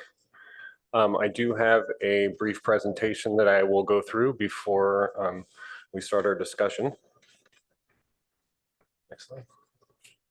So just a brief timeline of the process. As most of you are aware, the ordinance was updated last July. In June, we presented some data and feedback on the first year of implementation to council. And tonight we're here based on direction from the original passage of the ordinance in July of 22. We were instructed after 1 year of implementation to bring discussion items back to Parks and Rec and PTC before proceeding with any additional changes or clarifications. So some of the key changes in the updated ordinance were expanded definitions of protected trees, changes and updates to allowable reasons for removal, a greater focus on maintenance of private protected trees, and revisions to the notification and appeals process, which was virtually non-existent in the last ordinance. The new version has a much more robust notification and appeals process. Next slide. Just for review, these are the current protected trees based on species. The 3 species that were protected previously under the old ordinance would be coast live oak, valley oak, and coast redwood.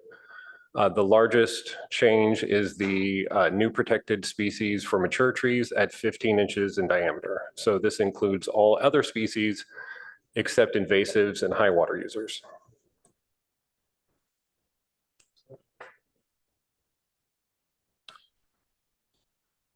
This is some data from our first year of implementation.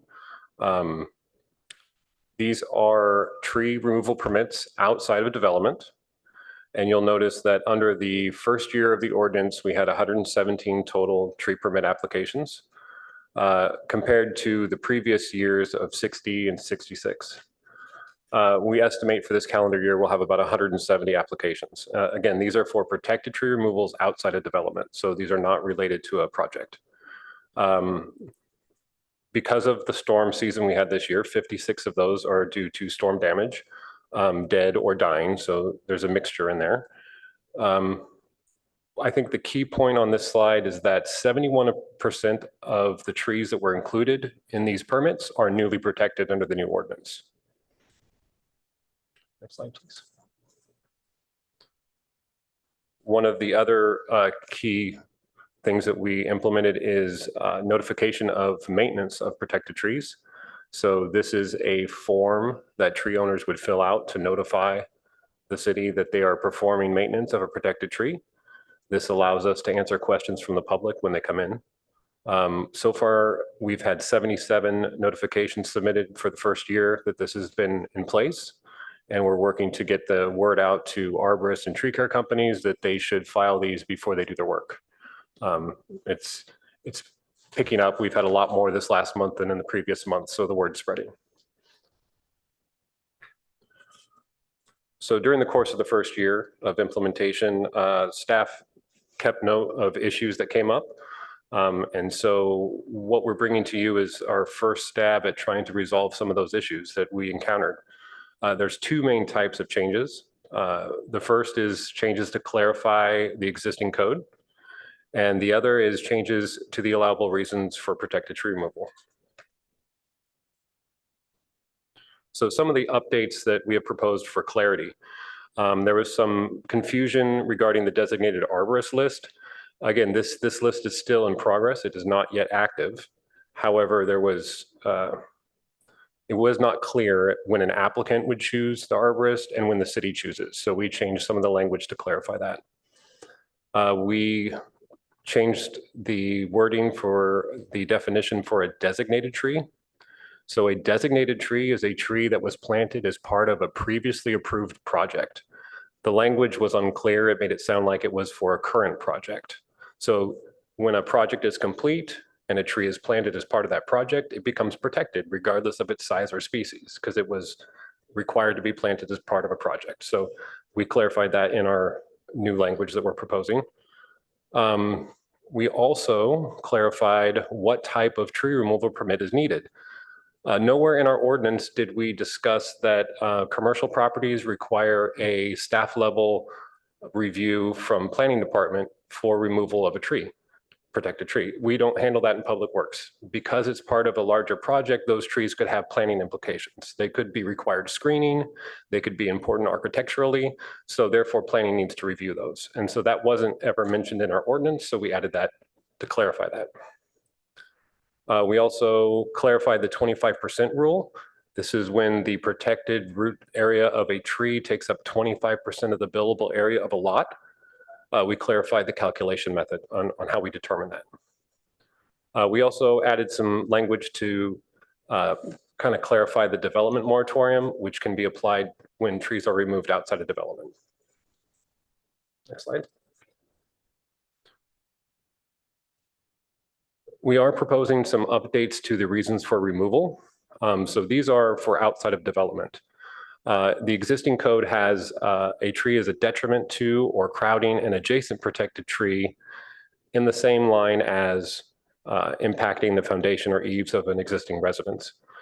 We felt it was imperative to split those apart because there are times when detriment to or crowding an adjacent protected tree could be used for a development project, whereas impacting the foundation or eaves of an existing residence should not be used for a development project. We also added a new reason, which we're going to explain on the next slide. It is at risk for retrenchment or other tree decline coping process, or is structurally incompatible with its immediate environment. So what is retrenchment, you ask? Next slide. So retrenchment is a tree coping mechanism that overmature trees sometimes undergo. Basically, the tree is trying to bonsai itself. So it is squirreling resources away from its extremities, and it starts to drop limbs and creates a lot of dead wood, but it may not be an immediate hazard. So the reason we've included this is to capture some of those older trees that have a higher level of risk, but are not technically hazards. So this would give us some leeway to allow those removal of those types of trees. When a tree is in a natural setting like this, retrenchment is a perfectly acceptable way for the tree to continue surviving. In a built-up environment, not so much. It doesn't really, a tree dropping limbs to cope with its elder age doesn't necessarily fit with a built-up environment. Next slide, please. We're also proposing some updates for tree removal as part of a residential project. So we have now added the detriment to or crowding an adjacent protected tree because we have proposing to separate that from the damage to eaves or foundations.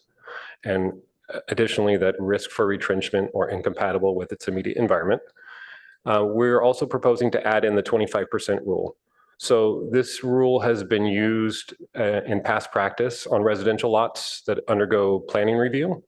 However, it was never specifically entered into the code in that area. So we're adding this here to address that oversight. We're also proposing some additional updates for non-residential projects. So these would be commercial projects, multifamily residential, large scale projects that undergo extensive review through planning. During the ordinance lead up to the passage of the ordinance back in 22, there was a lot of discussion about this category. Discussions with planning staff and urban forestry staff determined that the discretion to review those projects and approve the removal of protected trees was included in Title 18. Further review after the ordinance is passed, it didn't explicitly provide us that. It didn't explicitly deny us that. So we're adding a new reason in to capture that. Next slide, please. Additionally, we're including an exemption for excessive pruning. So there are some situations where the percentage definition for excessive pruning could be exceeded, and it would be arboriculturally sound. So trees that have been historically maintained as a hedge, or trees that have been maintained through pollarding or a similar process. As in that photo, those trees are pruned back annually to the same point every year. And so when that pruning is done, it would certainly exceed the excessive pruning requirements or minimum standards. However, it is an acceptable form of maintenance for those trees. Next slide. So that basically summarizes the proposed changes that staff has brought to you with specific language. Additionally, there are some additional actions that we could pursue if warranted. These could include things like elimination of one or more specific protected native species, increasing the diameter threshold for native species, increasing the diameter threshold for redwoods, or increasing the diameter threshold for the mature species. We could also consider additional changes to the allowable reasons for removal. Staff doesn't believe that's necessary at this time, but we wanted to make sure that everyone we presented this to realized that these are potential options that we could pursue.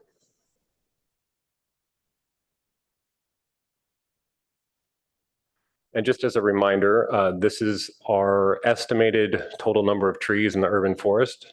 Now, this is based on a sample size of about 10,500 trees.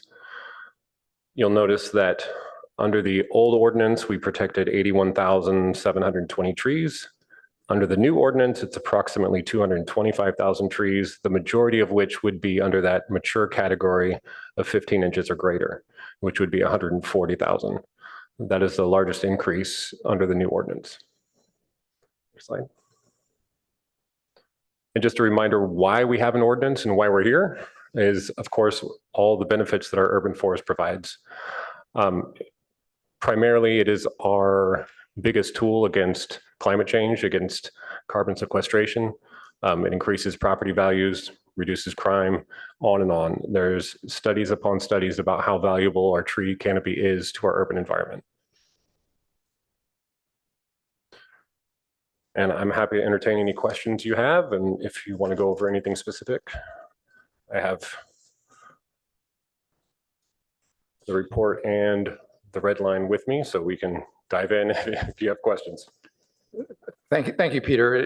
In a moment, we'll go to members of the public who'd like to comment on this. If you're online, please raise your hand via Zoom or make sure you have a speaker card turned in here.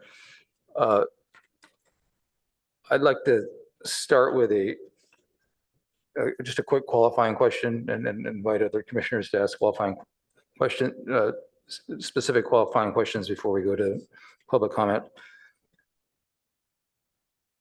So this really, your presentation and the staff report is kind of two sections. There's a staff recommendation of changes to the ordinance, which was passed last year. And then there's another section of additional areas for consideration that staff is not recommending at this time, but they're highlighting these as possibilities. Is that accurate? That is correct. Okay, thank you. And okay, that's good for now. Any other qualifying questions? Joy? Thank you, Chair. Thank you very much for the presentation. I'm just curious to know what pollarding is. I don't know what it is. So pollarding is a type of pruning where a tree, once it reaches the height you want it, the tree is pruned back to the same height every year. So the new growth each year is pruned off. Primarily, it's for shade. Often it's done with fruitless mulberries. There's some other tree species that are done that way. In France, they have large park areas that are covered with these type of trees. We actually have a sample of this behind the children's library. So if you ever want to see, we have some sycamores that are trimmed that way there.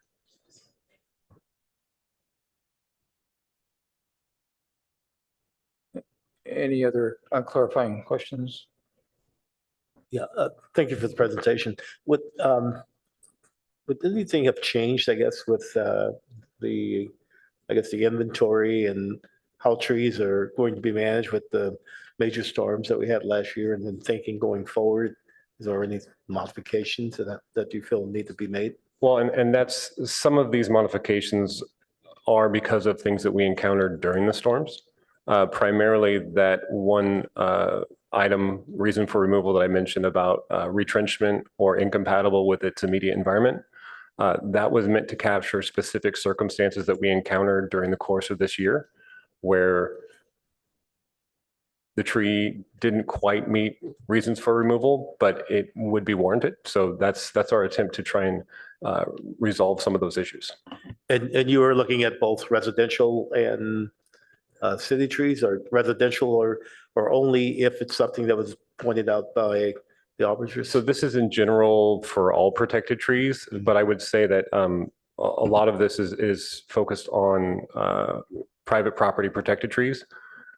City street trees are maintained to the same standards. However, we're inspecting them on a regular basis, so we have we're a little more up to speed on what's going on with those. Whereas with private protected trees, we may not be, because they're in backyards or side yards, and we don't it's not our duty to maintain those, so. Okay, thank you. And there are no proposed changes to this section of the municipal code that deals with public trees and public protected trees? No, Okay. we're only proposing edits to chapter 810 at this time. We're willing to entertain discussions about the other chapters, but everything that we encountered during the course of our implementation this year that needed clarity was in 810. Thank you. One more clarifying question, which is also kind of framing it as well. This is a discussion item this evening. There is a potential policy recommendation in front of us. Is your expectation that this are recommendations via discussion would get incorporated by staff and then you would go to city council with that, or do you expect that you would return to the commission with a potential action for a policy change recommendation? So the main reason we're here as a discussion, and we'll also be attending PTC next month as a discussion item as well, is based on council's direction when the ordinance was passed, was that we bring any proposed changes for discussion before those two boards at about the 1 year mark. I expect that any feedback or potential changes to our recommendations would be incorporated when we go to council in just tentatively in December. And I don't believe we're going to be bringing a votable item to them either. It's going to be, this is what we're proposing, and we're going to receive direction from them. At that point, they may direct us to come back to you with a voting item. Okay. Again, we're in the discussion phase. We don't want to rush into this. We want to make sure that any updates we make are thoughtful and well vetted out before we go that far. Thank you. It's important for commissioners to understand what our goal and focus is this evening. Commissioner Kleinhaus, your hand is raised. Yeah, thank you. Can you clarify the 25% rule? Yes. So the 25% rule can be used to remove a protected tree when the tree protection zone of that tree takes up more than 25% of the buildable area. The buildable area of a lot would be everything outside of the setbacks that are unbuildable. So on a residential lot, it would be that area where you could actually construct a house. So if we have a beautiful ancient oak, that's exactly what will be taken out? It depends on the site. And in areas where we've used it previously, it's been generally a substandard lot with a large redwood that was centrally located and impossible to build around. Many times we will work with a designer and be able to work around the protected tree without having to remove it. But this is one of those situations where it's a viable reason for removal when you have a tree that's impacting a property that dramatically. And is the 25% a standard, like who came up with that and not like 40%? I'm uncertain where that came from originally. It's been in our code for years. I would have to go back and see when it was enacted, but it was in the previous code before the update. Okay, so we could say, 30%. Just saying, never mind. The other question I have is who, again, something that would probably disproportionately impact large trees is where they're structurally incompatible. Who makes the decision? And like for just kind of an example I'm familiar with on Ross, there is a pine tree that there was proposed to be removed and wasn't approved. Would that tree, you probably know that it has several trunks. Would that tree be removed under this structurally incompatible? I'm not familiar with that specific situation. However, this is intended for situations where a private protected tree may be underneath the power lines and it's incompatible with that immediate environment. It could be a situation where a tree has very unusual or abnormal structure and it's impacting a home, but it's not technically a hazard. and it's not damaging the home, that would be a situation where this could be invoked. The decision would be made by the arborist doing the arborist report when it was submitted to us, and then we would be reviewing it as staff, and we would need to agree with their assessment. So This is a concern because you can see that any tree that somebody wants to remove and doesn't fit any of the other boxes will go into, oh, it's structurally incompatible. Yeah, excuse me, let's keep it to clarifying questions Okay, sorry, yeah. this time. Yeah. I did want to follow up on the question regarding the 25% rule. You said that this is something that's been in the code for a long time, but has it been in the code specifically with respect to single-family residents? correct. Where it was in the code, it was being applied to all projects that went through planning. So if it went through entitlement, it was potentially used. However, a strict reading of the code would exclude residential projects even if they go through entitlement. And could you dumb that down for us a little bit? So projects can either go directly to building permit or they can go through planning, which requires them to get additional layers of approval. So if I'm not on the planning staff, but some of the things that would trigger a planning review would be going from a single story to a 2-story house. There's some other triggers as well, but that's the most common one that we review is remove and replace of a house that goes from a single story to a 2-story would require planning approval. Those would be the situations where the 25% rule was previously applied. However, it was technically not included in the ordinance because it was for that section under D, and that excludes all residential. So we're attempting to rectify something that was missed when we made the update. So with respect to single-family residents, the 25% rule would only come into play for projects that go through planning review? No, it would apply to projects that were residential. So you're either way. So this is expanding the scope of where the 25% rule could apply with. I would have to go back and look and make sure we've not used it in other scenarios. I just know that initially, when I first had the discussion about the history of the 25% rule with former city arborist Dave Doctor, that was when it was applied. It was applied to those projects where there was a large mature tree that went through planning approval and there was no other way to work around the tree. Okay. Commissioner Wade?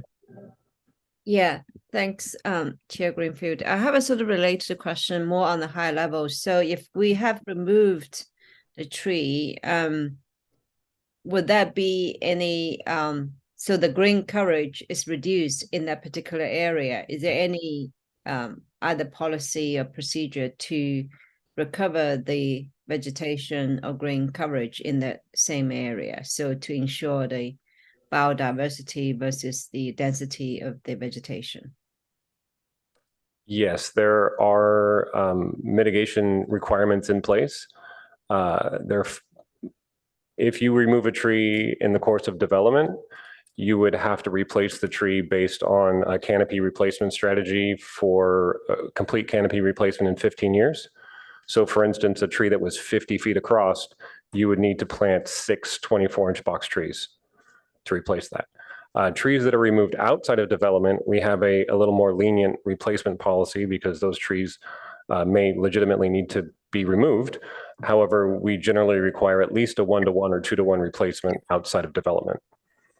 So a smaller question. So the arborist employed to do the evaluation to make a decision or recommendation whether the tree should be removed, is that independent or is it part of a city staff?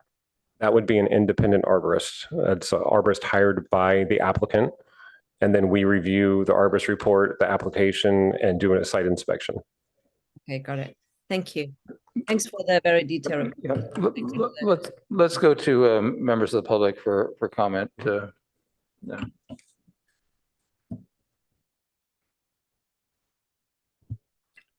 Chair, we have 3 hands raised online, 2 in person. JP, you've been unmuted. You have 3 minutes to speak.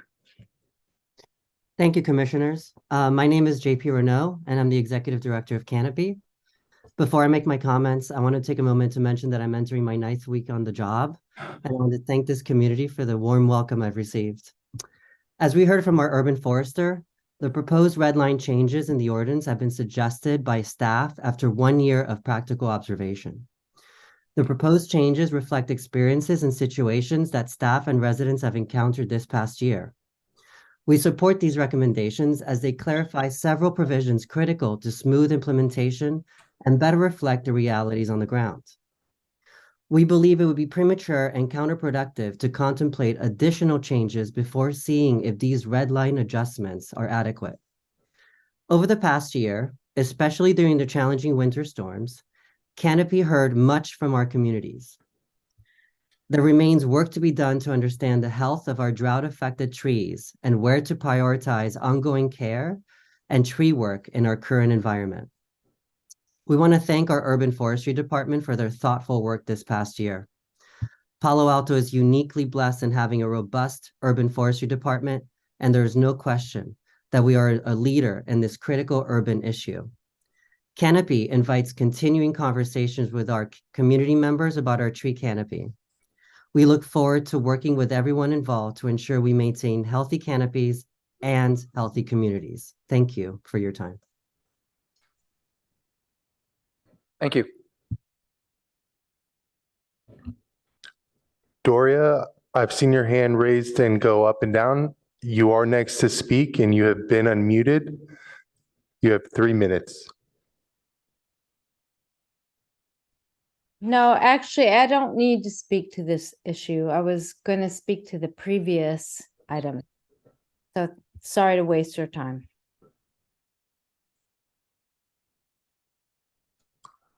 Our next speaker starts with the number 1415. You've been unmuted and you have 3 minutes to speak.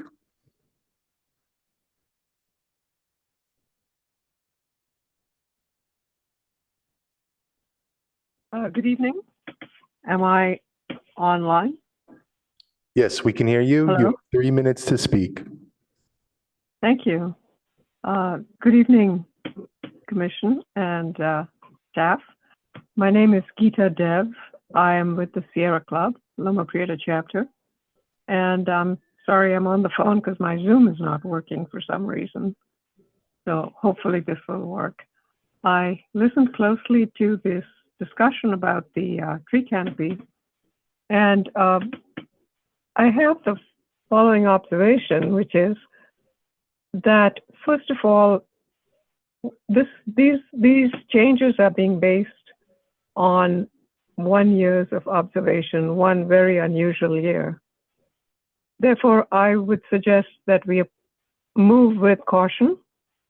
And while the staff recommendations are generally one that we feel are good, and we generally support them as common sense and reasonable. However, there are some areas that I have some concerns, and that is there are some suggested changes for protected trees, and they're very clear in the staff comment that these changes will definitely result in a reduction in the number of protected trees. Now, I will say that we do hold Palo Alto in special regard because of the tree canopy. And it's of great concern that there may be easier ways now for property owners, developers to remove inconvenient trees.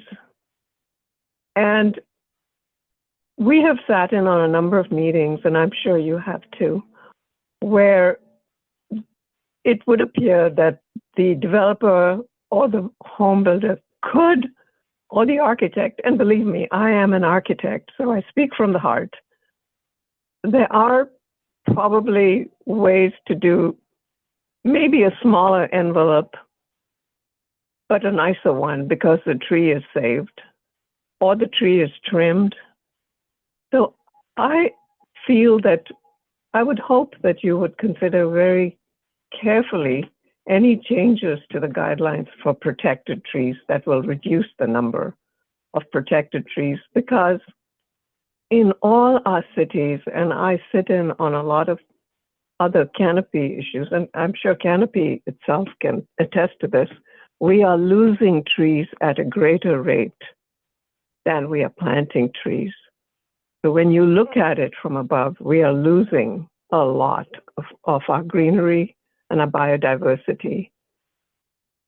And Palo Alto, I hope, will be more enlightened than other cities are on this issue. Thank you.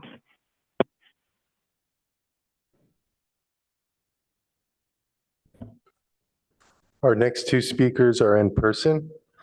Leah, you've been unmuted and you have 3 minutes to speak. Good evening. Thank you so much for taking this up. I am one of the people who was impacted in March of last year. I was on the cover of the weekly. A tree, a large tree about maybe 4 or 5 stories tall, a 78-year-old Douglas fir, if I counted its rings correctly, crashed into my house right next to where I was sitting with my then 2-year-old daughter. And I had to grab her into my arms and run out the front door away from the tree as I saw it toppling toward me, thinking to myself, how far and how fast do I need to run to outrun a tree?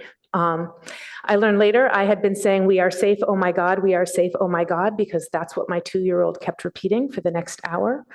She refused to sleep upstairs for the next 7 months. She only moved back upstairs 3 days ago.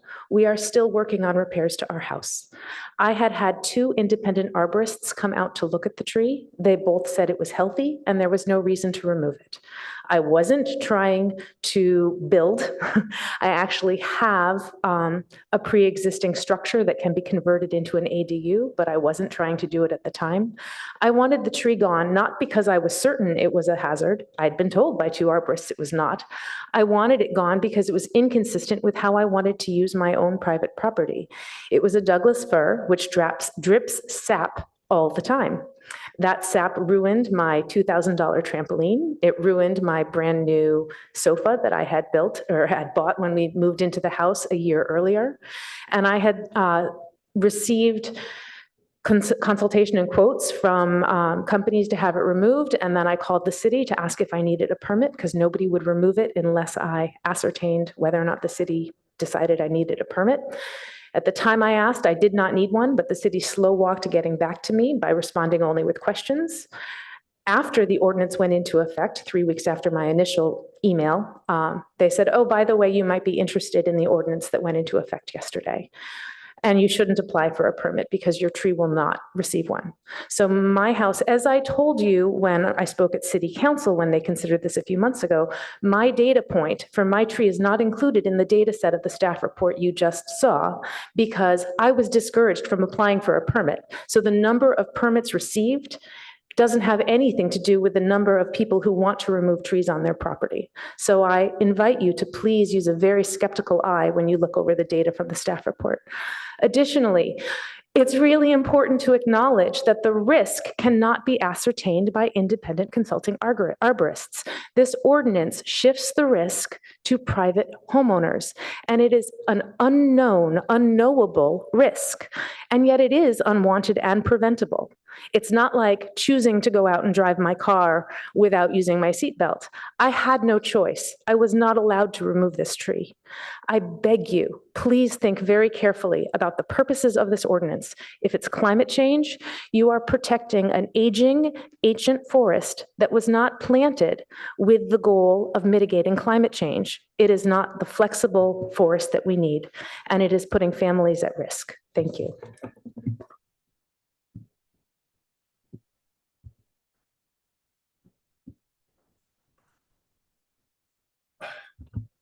Our next speaker is John. John, you have 3 minutes.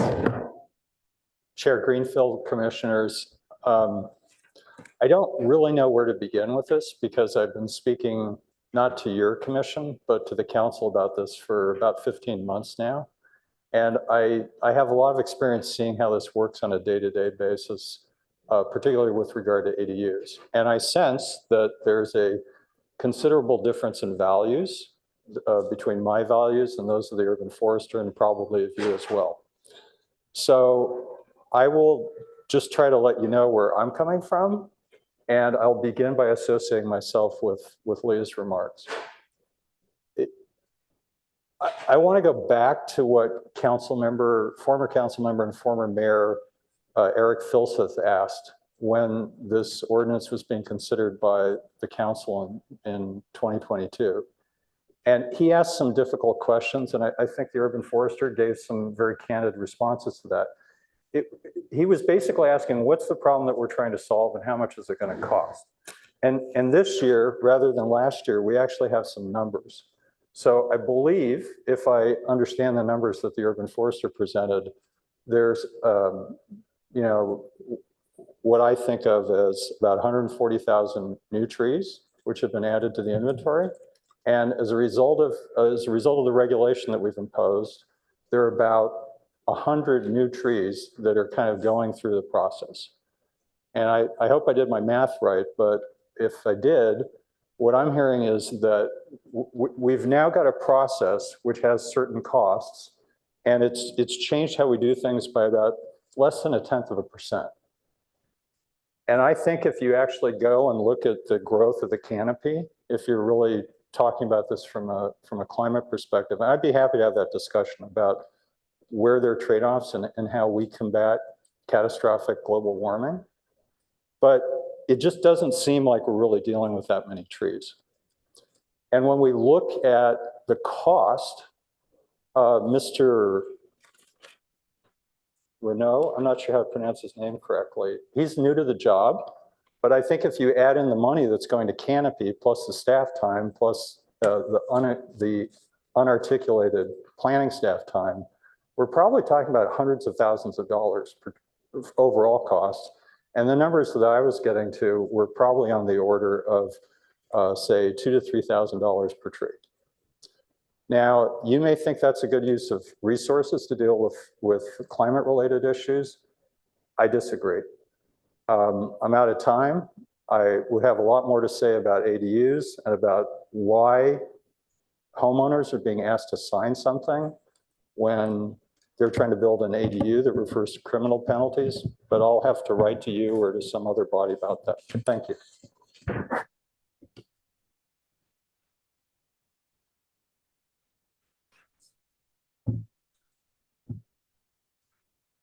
Thank you to the members of the public who've joined us this evening to speak and share their stories, and to those who've joined us online. Appreciate your comments, and they help inform us and shape our discussion. As a member of, as part of the urban forestry liaison group, I did meet with Peter, the urban forester, to review the tree ordinance in advance, along with the chair of the Planning and Transportation Commission. I think, I mean, there's a lot here. This is difficult stuff. This is not something that just happened overnight. It's thick and dense and complicated. I think overall, staff recommendations are very common sense and taking a very pragmatic approach to addressing real issues that came up, shortcomings in the initial ordinance change. Bear in mind the Chapter 8 tree ordinance had not changed appreciably in over 20 years. So it's a major overhaul that was approved last year after a year and a half or so of strenuous effort working on the changes. I think staff has done a good job in developing the new processes and improving clarity in the ordinance. I think the updates overall are balanced. There is a lot more flexibility for the urban forester to permit new tree removals in specific cases, or in a range of cases that they have as I understand it, and Peter, please confirm, how would you characterize the flexibility that you now have? I think what we've done is we've tried to capture those situations that we encountered where we felt this tree should probably be removed, but we couldn't connect the dots to make it meet a specific item in the ordinance. Again, those are kind of rare, but we did come across a few of them.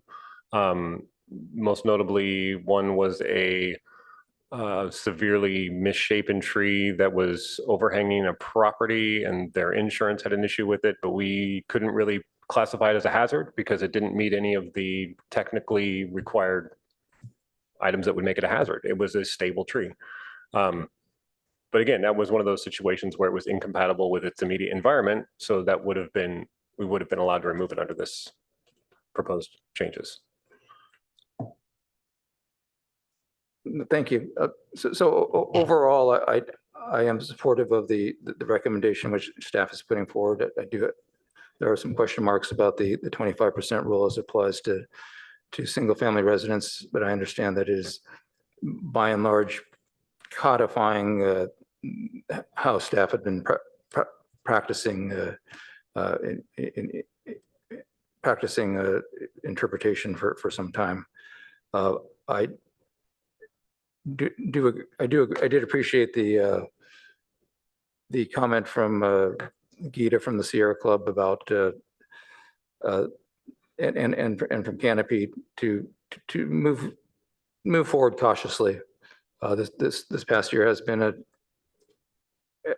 not been a typical year. It may become a more typical year moving forward, but I think we need to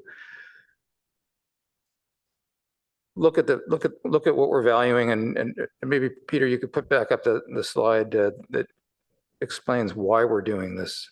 What are outlining the benefits of the trees, and this is a value judgment.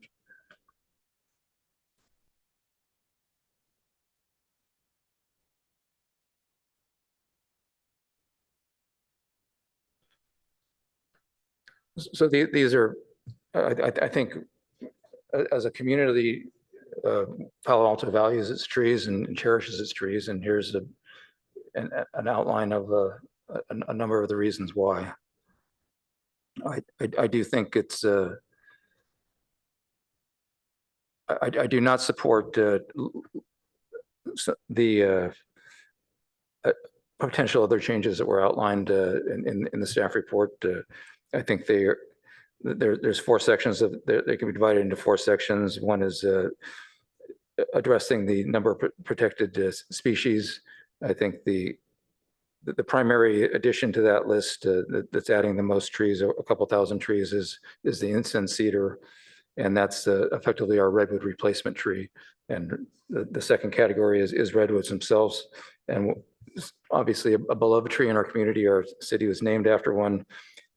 The reality is it's not ideally suited to most of the urban ecosystems here, particularly considering climate change, and for that reason, it's not a tree that the city recommends planting at this point, but we're doing our best to preserve the ones that we have. The third category is changing the protected tree diameter guideline. And Peter, could you, and this is set at 15 inches for quote good trees that aren't water guzzlers and trees that aren't invasive. Could you comment on how this compares with other communities, please? Yeah, so we did do some research before the ordinance was passed to kind of take a survey of what our neighboring municipalities were protecting. We've since gone back and done that again because there has been some changes to our neighbors since we started working on this ordinance. The ordinance took about 3 years to get before council, so there definitely was some changes in some of our neighbors. Currently, Menlo Park protects oaks at 10 inch and all other trees at 15 inch. East Palo Alto, it's 8 inches or greater. Los Altos is 15 inches or greater, all mature trees. Mountain View, it's 15 inches or greater. Redwood City, It looks like it's 38 inches in circumference, which is 12 inches in diameter. Sunnyvale is 12 inches. Atherton is 15.2 inches. San Carlos is 11 inches and Belmont is 14 inches. So we're not an Yeah. outlier here. No. We were an outlier before the ordinance was changed in the opposite direction. Correct. So what we're looking at is very consistent with the surrounding neighborhoods. Well, and one of the questions that came up during this was, is there still a problem? Is there a problem we're trying to solve? And we're in the midst of getting some additional, more up-to-date satellite data that's going to show us the canopy percentage of down to a neighborhood or even a property detail. And initial results look like we gained canopy between 2010 and 2020, but we have leveled out or in some cases lost canopy since 2020. So again, those results aren't final. I don't feel comfortable sharing that, but the initial review of what I've seen doesn't, I'm not happy with it. We need to be growing our canopy. That's part of our sustainability plan. We have a goal of reaching 40% citywide.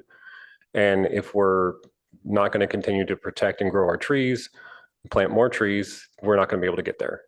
So I do believe that there is still a problem. Hopefully I'll have some hard data when we come to council. Right now, I'm still working with the GIS guys to get. Thank you. I think as all commissioners here, I feel for the ordeal that Ms. Russin continues to live through. It's not something that any of us would wish on anyone. It was it's a harrowing event, and Peter, how would you describe that event, and how does that apply to the tree ordinance?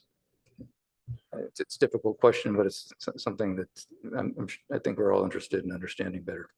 Definitely, and first of all, Ms. Russin definitely has our apologies for what happened. I did review some of the exchanges and we were not prompt in our responses. So that is an issue. I also didn't feel like what we were being asked was very clear. So there was some confusion there. Again, it's an unfortunate situation. I'm hoping that the changes we made to the ordinance would potentially impact situations like hers in the future. That tree might have qualified for the 25% rule, or it might have qualified for incompatible with the immediate environment. I can't guarantee that because I didn't inspect the tree. I didn't look at the tree. So I've only seen the photos, and again, she is correct. There is no way to have zero risk when you live with trees. There's always going to be some level of risk with trees, just as there's going to be some level of risk when you walk down the street or get in your car. It's part of life. There's no way to remove risk, absolutely. However, having an inspection done by a trained arborist, most of the time you can determine if there's potential problems or not. Generally, that doesn't anticipate 70-mile-an-hour winds from non-prevailing directions. It's just not something we normally deal with. And again, it's a horrible situation, and I wish I had better answer for it. Thank you. Commissioner Kleinhaus, as the other urban forestry liaison. I don't think I am, but I had a couple of questions that I was hoping to ask before. But when you say that there is mitigation ratios, and if somebody removes a tree, they have to plant, plant trees instead to compensate for the loss. Do they actually have to plant the trees, or they pay a fee for the city to plant trees? It depends on the specific site. When we're doing a development review, we do our best to encourage that as many trees as possible are planted on the site. However, our landscape architect and our arborist that does our development review do acknowledge that there are certain situations where we cannot fit more trees on a property. In those instances, they would pay an in lieu fee into our forestry fund, which then we use to finance tree planting. Thank you. So in some of the cities, neighboring cities, they have this kind of system of in lieu payment into a fund that is expected to plant trees. And unfortunately, they don't have anywhere to plant the trees. So Mountain View, San Jose, there's other situations where they have a lot of money in that fund, but there is no place to plant the trees. Do we have place to plant trees? So I think that there's always room to find places to plant trees. I would say, at least in the public right of way, we're getting to be where our inventory locations are diminishing. Oftentimes a tree is removed and we discover that there are utilities directly underneath it, and it's not in our best interest to replant directly on top of it. So sometimes we have an obsolete site out there. As of right now, we have not had tremendous difficulty finding spots to plant trees. So far, that's not a big issue with us. Thank you. And the last question is that also something that I see quite frequently in other cities where large mature trees are replaced with a couple of crepe myrtles or, some small shrubby tree instead of a large, mature, beautiful tree. So do we encounter those kind of situations as well? Generally, no. We usually specify. So if a native oak is removed, we usually require at least one of the replacement trees to be a native oak. We generally specify as large of canopy as possible for the space available. It would be a very unusual circumstance where we would accept, for instance, a red bud to replace a much larger tree. I don't think that would happen unless there was no other alternative. In general, we require a similar or larger replacement to what was removed. Thank you. So similar to the comments made by the chair, I support the staff recommendations, even though I think you might want to consider changing the incompatible with the immediate environment to something that is a little more, some kind of a special exception that doesn't really describe what that exception might be, because then you have a lot more, and I don't know, legally you might want to discuss with our attorneys, but it may be easier to look at exceptions if there is no name that a lot of different exceptions can say, oh yeah, I fit in there easily. I share the concerns by the Sierra Club, and I am not interested in seeing changes to the protected tree list. Thank you. Thank you. Who'd like to speak next? Nellis?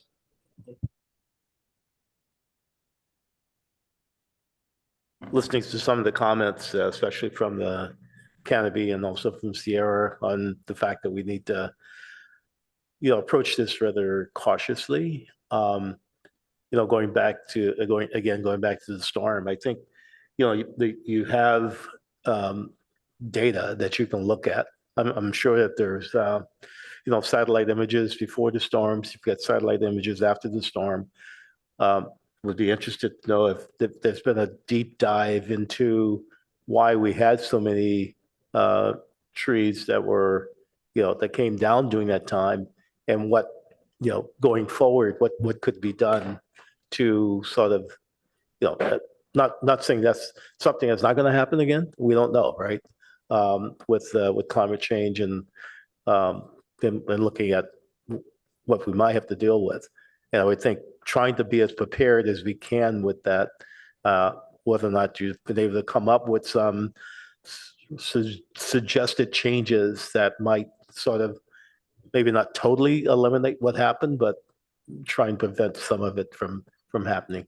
So I think in general, in relation to our city maintained trees, we were very well prepared despite how many limb pickups and tree removals we had to do. It was far less than some other municipalities. I think our maintenance program prepares our trees for this.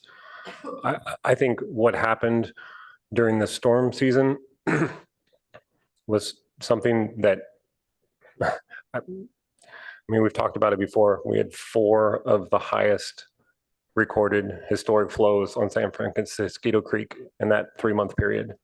So for the 30 years we've been keeping records, or however long it is, there's 4 of the highest flows. Actually, I think it goes back farther than that. So the combination of the very saturated soils with no break between storms and the 70-mile-an-hour winds coming from non-prevailing directions, it's even healthy trees can't withstand that. So I don't know that there's anything specific we could do. We are, as usual this year, like we do every year, we have meetings before the storm season where we kind of game plan as a department amongst ourselves what our priorities are and what needs to be addressed before we have our first storms. And we stage our resources appropriately. So we're out there cleaning storm drains and doing all those things now in advance of those big storms. So it's a regular occurrence for us. Every year we do storm preparedness before we lead up. And I think because of that, we were able to respond quickly, and what incidents we had would have been far worse if we didn't already have that as a process.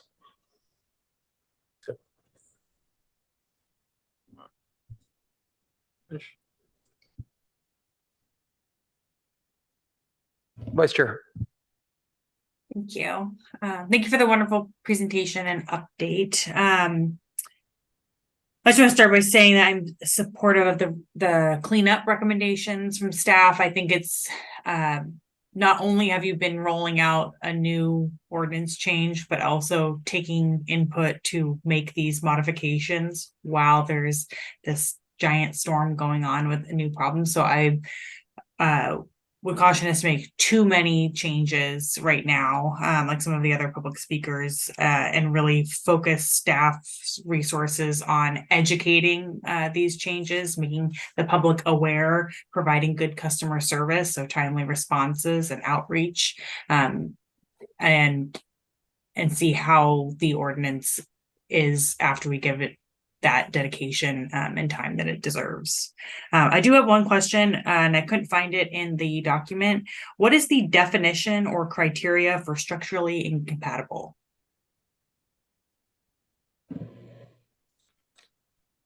So there is no specific definition of that in the ordinance as it is. Would that be something that would be in the tree technical manual, or would it be defined in the Muni code directly? I just worry about that being applied inconsistently. Understood, and that is a concern. It is something that we could be more specific with in the tree technical manual. Again, this is our first attempt to kind of capture some of those issues that we've encountered, and it may need some additional cleanup work. Yeah, okay, thank you.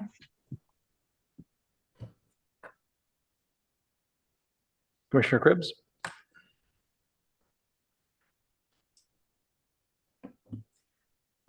Gosh, thank you. This is all very complicated and certainly set in the last year. It's even more complicated. So I just have some random thoughts. First of all, I appreciate the caution that everybody is wanting to exercise moving forward, because I think it's maybe not great to base new decisions on something that happened last year. Was crazy, obviously. And as an aside, I feel like, first of all, we love Palo Alto trees, and everybody in Palo Alto, I want to think, loves their trees.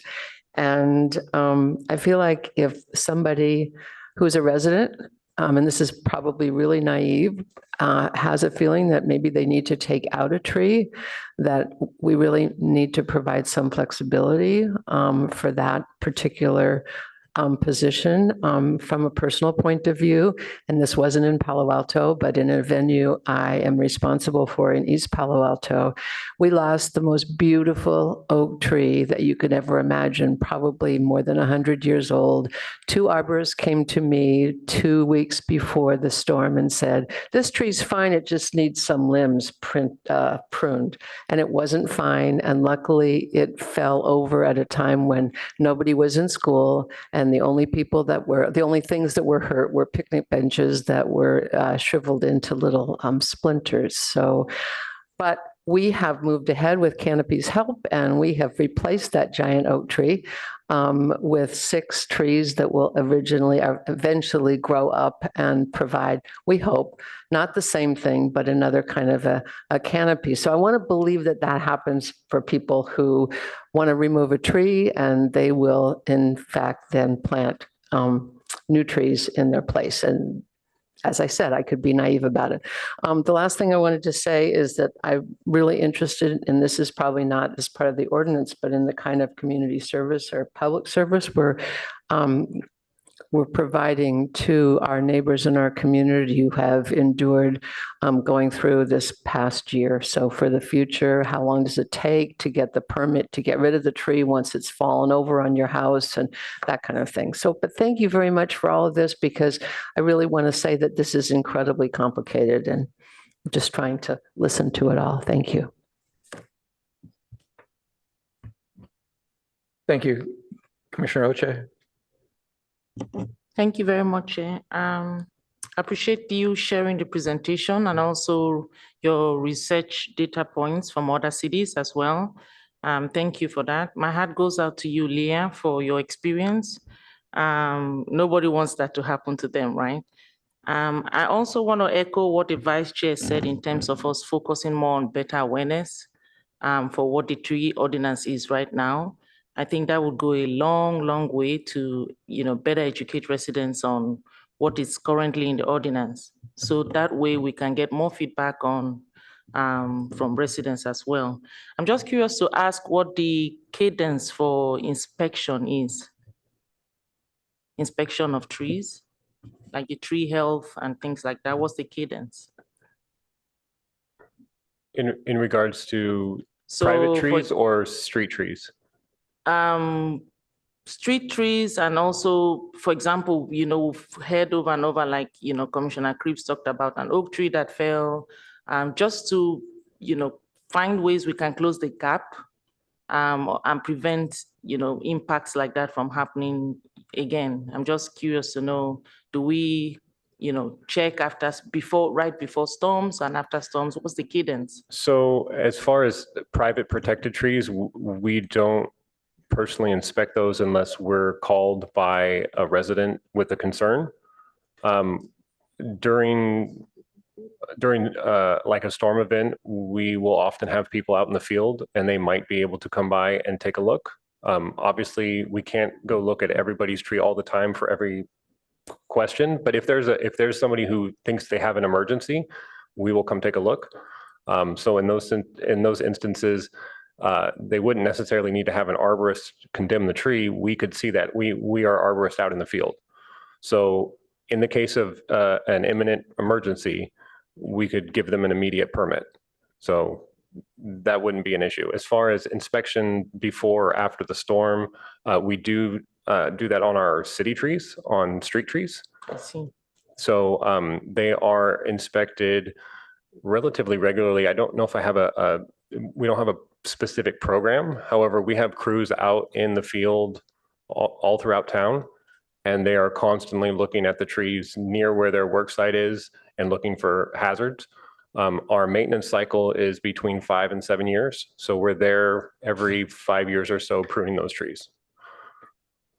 Okay, thank you. So there's like a tracking schedule? Is that what There's a tracking schedule for pruning and maintenance. Okay. And we do log inspections, but we don't have a specific inspection cycle for all trees. We're out in the field constantly checking on issues and responding to customer concerns and requests. And so we lay eyes on trees on a regular basis. Thank you. I'm asking because I just wonder if there's like, risk categories, like categorizing trees, so that way there might be alerts to be able to tell the team? Yeah, in certain circumstances, we can prioritize which trees on a street we're going to remove first based on their maturity, like they're beginning to reach the end of their useful lifespan. And so we may start thinking about succession planting or eventual removal. We're in the middle of a case study right now on a particular cul-de-sac where we've done in-depth inspections of all the trees on the block, and we're making a succession plan to try and replant in locations next to those trees before they're removed. Hopefully, if this case study works, we can expand it to other parts of the city. But this was just an initial trial run to see how this would work. The issue we're running into is there's not a lot of available planting area next to these trees. Awesome. So do residents have guidance on how to know when to call for an emergency, kind of? How would they know when, they need to call? I'm just curious to know. So we did update our frequently asked questions during the storm season, and we tried to push that out through some of our social media stuff through the communications manager. We also have that available on the Canopy website, where they talk about what to do in the case of storms and how to maintain your trees before and after storms. So we do have those resources available on both our website and Canopy's website. Okay, thank you, Peter. Bing.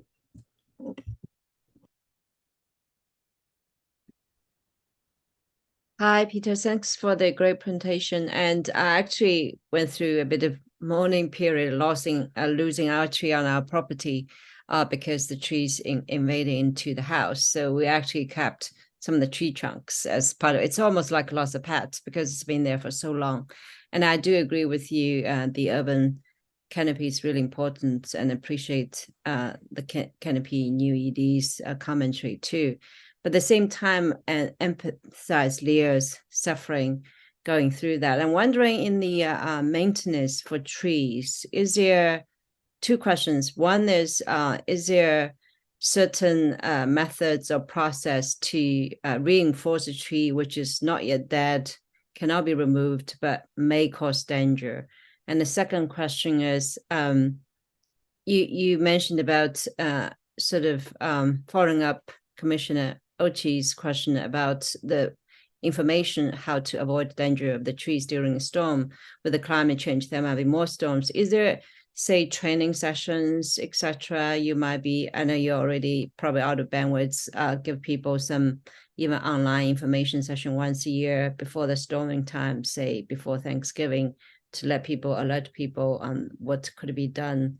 Or does the city have a helpline to call in, not like 911 or something, they can actually get immediate help for them if they experience the tree falling and the children involved as well? So we do have, like I mentioned before, we do have those tree care guidelines that advise what to do before storm season and after a storm. We have not considered doing a webinar or a studies or a public training on those. That is something that we could explore. As far as reporting incidents, I believe if it's an emergency, I'd have to go look at our guidelines, but I think if it's a serious emergency, you need to call 911. If it's something that might be an emergency and it's involving a city street tree, you can call Public Works and we will get somebody out there. I believe the guidelines are in our frequently asked questions as to who to call and when to call. I didn't print those out tonight, I don't think. But if it's there, that's good to know. Maybe also frequently see them in Palata Weekly or the community websites and news. That might be great. And we just had the Youth Council presenting. Just another thought is they have a newsletter. Maybe we can put that into their newsletter too.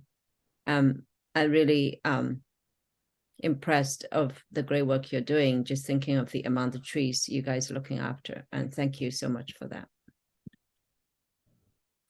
Thank you. I have a couple follow-up questions and quick comment. I outlined the 3 of the 4 different areas of potential additional actions, but the last one I didn't touch on was the protected tree categories, which is probably the most important one to maintain, and that's continuing protection of designated trees and whether it's a tree designated for protection or carbon sequestration and replacement mitigation trees, all the actions based on maintaining in response to development projects and maintaining our canopy and ensuring the proper replacements of trees. Kind of a general question I have is, given all of the impacts of the winter storms we went through, is there any way to connect the dots and is there a direct correlation for actions the city could take that would change protected trees to help the situation beyond what you've done in terms of the changes to give you more flexibility in issuing tree removal permits, but specifically, would any changes to the number and classifications of protected trees have any impact here? I don't think that would have directly impacted what happened during the storms. I don't think, like I said, I think what we've tried to capture in the draft is what we can do to address those kinds of issues. I don't think changing the classifications would have a dramatic impact on that. So changing what type of trees are protected, I don't think any tweaks to that would have a dramatic impact on that directly. Okay, and that's, I guess, consistent with the staff recommendation which doesn't include changing the number of protected trees. Canopy is a core environmental partner for our city. Full disclosure, I serve on the advisory board for Canopy. Could you talk about what our community receives from Canopy, given the modest contract that we have with the nonprofit organization? Yeah, so some of the services that Canopy provides us as part of our agreement is they serve as an information resource for residents on anything having to do with trees. If you want to know how to maintain your trees, you can call up Canopy, check their website. They have lots of information on how to maintain trees, how to plant trees, where to plant trees, what type of trees to plant, how to select the right type of tree. They can also provide lots of specific information if you need to speak with them personally. They often will come out and meet with you to discuss the planting site. They do tree health surveys on newly planted trees, and they provide us with a report annually, which we can then take as an actionable item to go help maintain those trees to ensure that they survive their first few years of life. They train up multiple people that go out and do this work for them, both volunteers and paid staff. They're in the middle of finishing up the great oak count, which once we have that data, I think will be hugely valuable to mapping where our oaks are and our oak resources are in the city. The list goes on. They do lots of stuff having to do with trees. And could you touch on the role of Canopy relative to the role of the urban forestry staff? But your staff is able to manage some things. Is Canopy, yes, yeah. Is Canopy more of an extension of staff, or? So in general, beyond those kind of core services that they provide, they've also been instrumental in implementing certain aspects of our urban forest master plan. So they've worked on the preferred and restricted species list, which has to do with what trees should and should not be planted in the city. And that is currently being incorporated into their tree selection tool. So in the near future, results from this tool will have those results incorporated. They've also, again, that great oak count that I referenced earlier is part of our urban forest master plan. They've assisted us in implementation of a lot of those projects that we just don't have the bandwidth or staff to address. Thank you. Do other commissioners have follow-up questions or comments? Yeah, I just want to tap in to what you just said there about how, I guess it sounds like there's a partnership that exists with Canopy. I'm just wondering if some of the gaps that we've talked about as far as providing educational resources and information to our residents, especially, we keep going back to what happened, but there's a lot of sort of unknowns and questions that are out there. I think where people are wondering, what can I do to prevent something like this from happening again, and wanting to go to the experts for that type of advice rather than, calling an arbitrist or whatever and getting misinformation. And I could say that's, I think we've all had experience where someone will come out and take a look at a tree and say, yeah, it's in perfect condition. And, not being an expert ourselves, or go, I don't know why. It's one of the reasons I call you.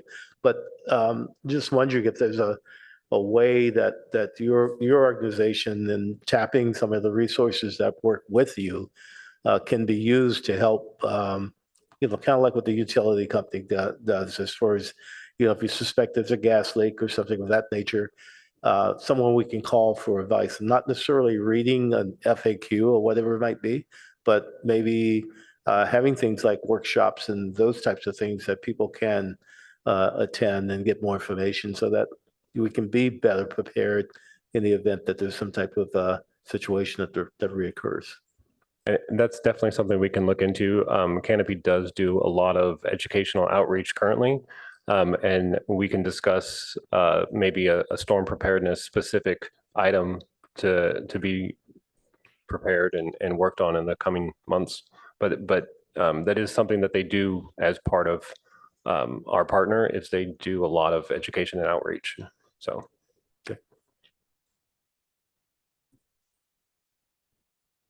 Other commissioners?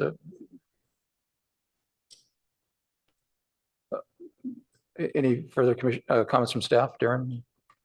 Just to acknowledge the whole urban forest team, Peter in particular, for their always supportive role that they play with community services needs regarding trees and parks and open space. They're just fantastic. So just want to thank them sincerely for everything you do.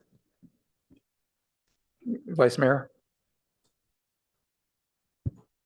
Yeah, thanks, Tim, for the discussion tonight. I think clear this is a really complex issue with a lot of competing interests on both sides. Hearing that from the public, understandably, as well as just pressure on the city of housing development and other issues, kind of restricting local control on and we've received feedback from the state on our recent housing element about potential impacts of our tree ordinance on that. And so, but of course, the need to also promote our sustainability and climate action plan and the impact that trees play there, as well as just preserving the canopy for quality of life in Palo Alto that so many of us depend on. And so I really appreciate the conversation tonight. I think council is going to really value the dialogue as well as the questions tonight. So I'm interested to see how this moves forward, but I appreciate everybody's work on this. Thank you, and thanks for joining us this evening, as always. Thank you, Peter. Appreciate all the time and dedication you put into this. Our city is very fortunate to have an urban forester as part of the staff, and I appreciate all the efforts and the efforts of your team. Thanks for being with us this evening. Thank you, and I appreciate all the feedback from everyone tonight. Thank you. Okay. Next up on our home stretch, Commissioner, Board Member, Ad Hoc Committee and Liaison Updates. Let's try to work through this efficiently. Who has updates? Ann? I have several quickly. I'm a liaison for the funding partners, so that would be Palo Alto Recreation Foundation and the Friends of the Palo Alto Park. the Recreation Foundation currently will continue to fund the things that they have funded in the past, the city programs around Halloween and Easter and Mayfay Parade and the Chili Cook-Off. Parks has nothing to report yet. There's no bucket yet for skateboarding. So Darren, I'm assuming once the traffic study is done, then they'll be able to put that through. And the chair of the park said that they are looking to do new signs for the interpretive center at Foothill Park to get more people to know that that's an interpretive center. So that's great, I thought. In terms of, Nellis, did you have the golf update? Yeah, I do have a sort of a quick one, I guess, and that is that the city staff is continuing to work with the ecological consultant, I guess, on developing a plan to get in compliance with the requirements of the state water board, but we don't have, I didn't receive anything, I guess, Darren, on that as what the timeline might be. Did say that we can expect the plan with the water board, the consultant worked with the water board in the next couple of weeks, but that didn't really come up with a timeline. So I imagine we're talking about before the end of the year, correct? Yes. Okay. And then golf course play in the first quarter of fiscal year 2024, so I guess is up 3% comparison to the last year. So that's an improvement. And I think that's all I have, I believe. I think that Bing and I can talk, Commissioner Wake and I can talk about grants quickly. We had a very good meeting with the Silicon Valley Community Foundation and one of their principals, Leticia Gonzalez. We were trying to understand what grant opportunities existed for cities like Palo Alto, who sometimes have a perception that we're not in need of any grants. So we were asked to give them 3 ideas, which we did. One was city restrooms by the Magical Bridge, a small museum and a redo of the interpretive center. And then the big one for Buckeye Creek, which we've always been looking at, have been looking at that for a couple of years. And so we'll be sending that off to our contact there, and she will share that with the Silicon Valley Community Foundation. We also will be, why don't you talk about the event that we attended with the Community Foundation?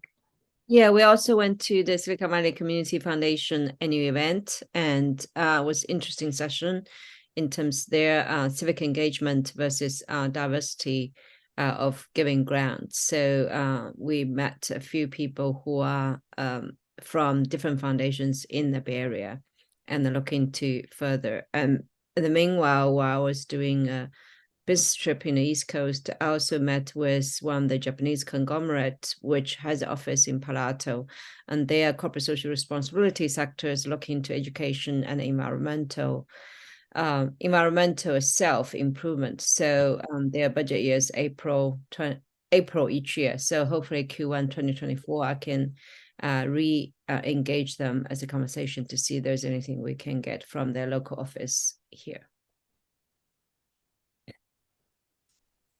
So that's all grant. Good. Yeah, thank you. Chair, could I also give a brief thank you about the Recreation Wellness Center? So it's actually in November, it'll be 2 years since the commission heard the first presentation about the Recreation Wellness Center. And we will be hearing from the staff. Darren, I believe you and Kristen are going to have a meeting to talk about scheduling the new community outreach. I have to say personally, I was really disappointed that Peter's excitement wasn't able to continue on, that he had been taken off the project. So he had great ideas, and I hope that some of his ideas are incorporated in the PowerPoint that I think that we'll be using. Can I ask a question? Was there a community meeting recently or not? It hasn't No, there has not been anything. We haven't gotten there yet.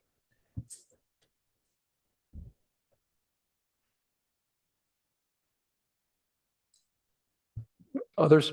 That's what I got.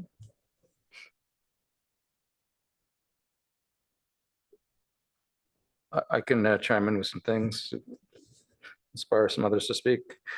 Perhaps the,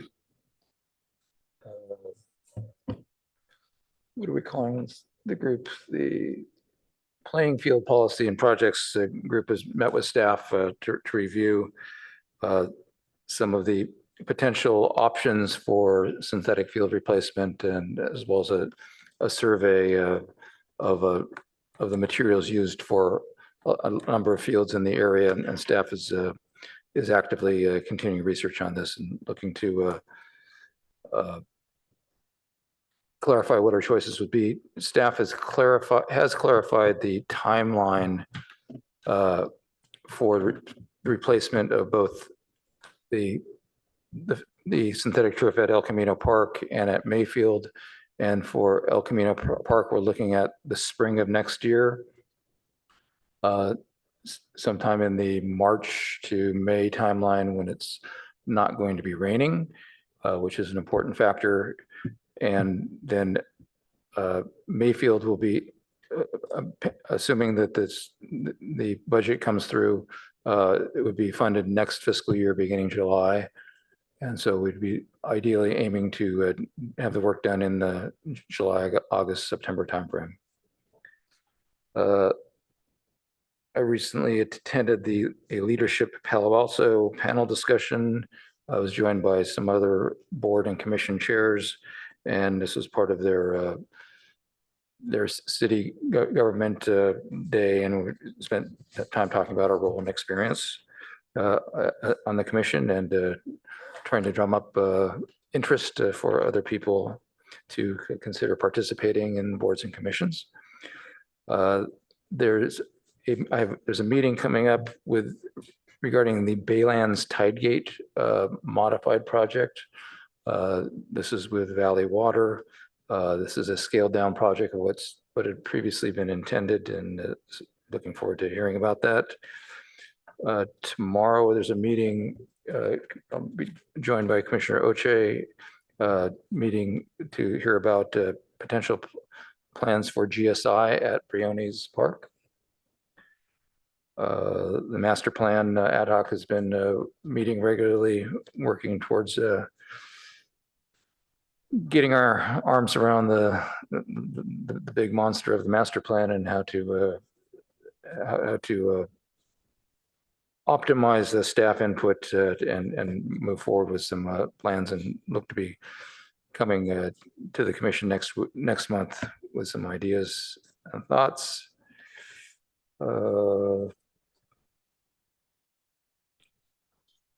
That's all I've got. Others? Okay. I can go quickly. Any other? If there are no other updates on the ad hocs and liaison roles, we'll move. I can go quickly. Sorry. Oh, yeah. Go ahead. I'm quickly. sorry. Yeah.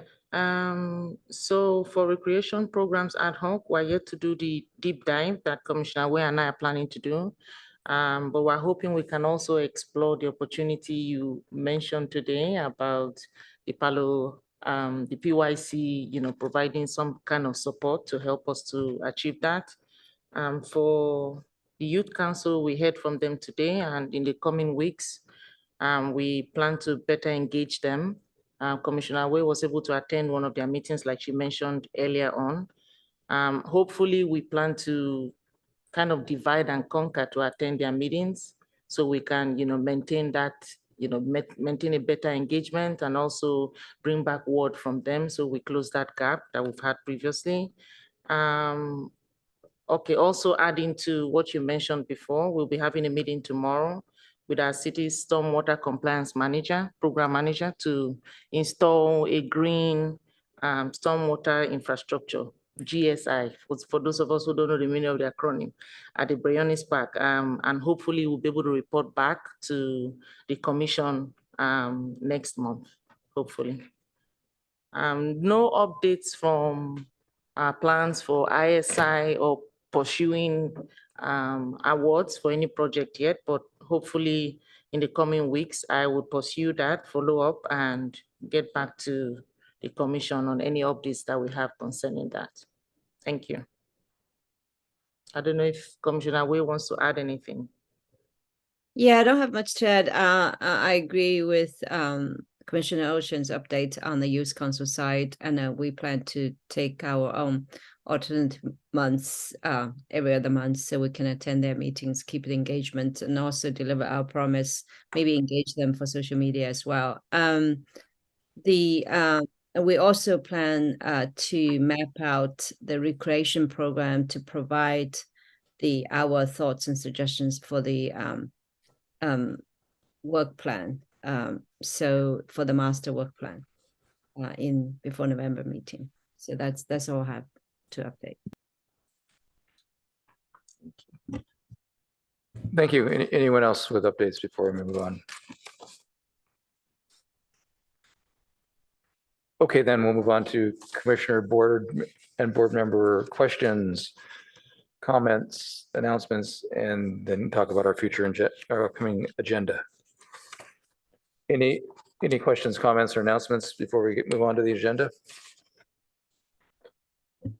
Yeah, I have one announcement. I just wanted to make sure that everybody saw the Grassroots Ecology 2022 to 23 annual report that appeared in my mailbox. I think it's terrific. And if you haven't gotten one, it's probably online, or you can probably get one, but they do a lot of great work. And I just wanted to commend them for this. Thank you.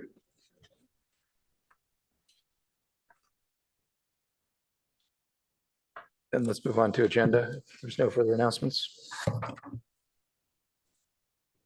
My chair, we've got the potential park dedication ordinance for the Tower Well, depending on how the conversation goes with the naming, and the Parks Master Plan review, also pending the ad hoc's concurrence that one's ready.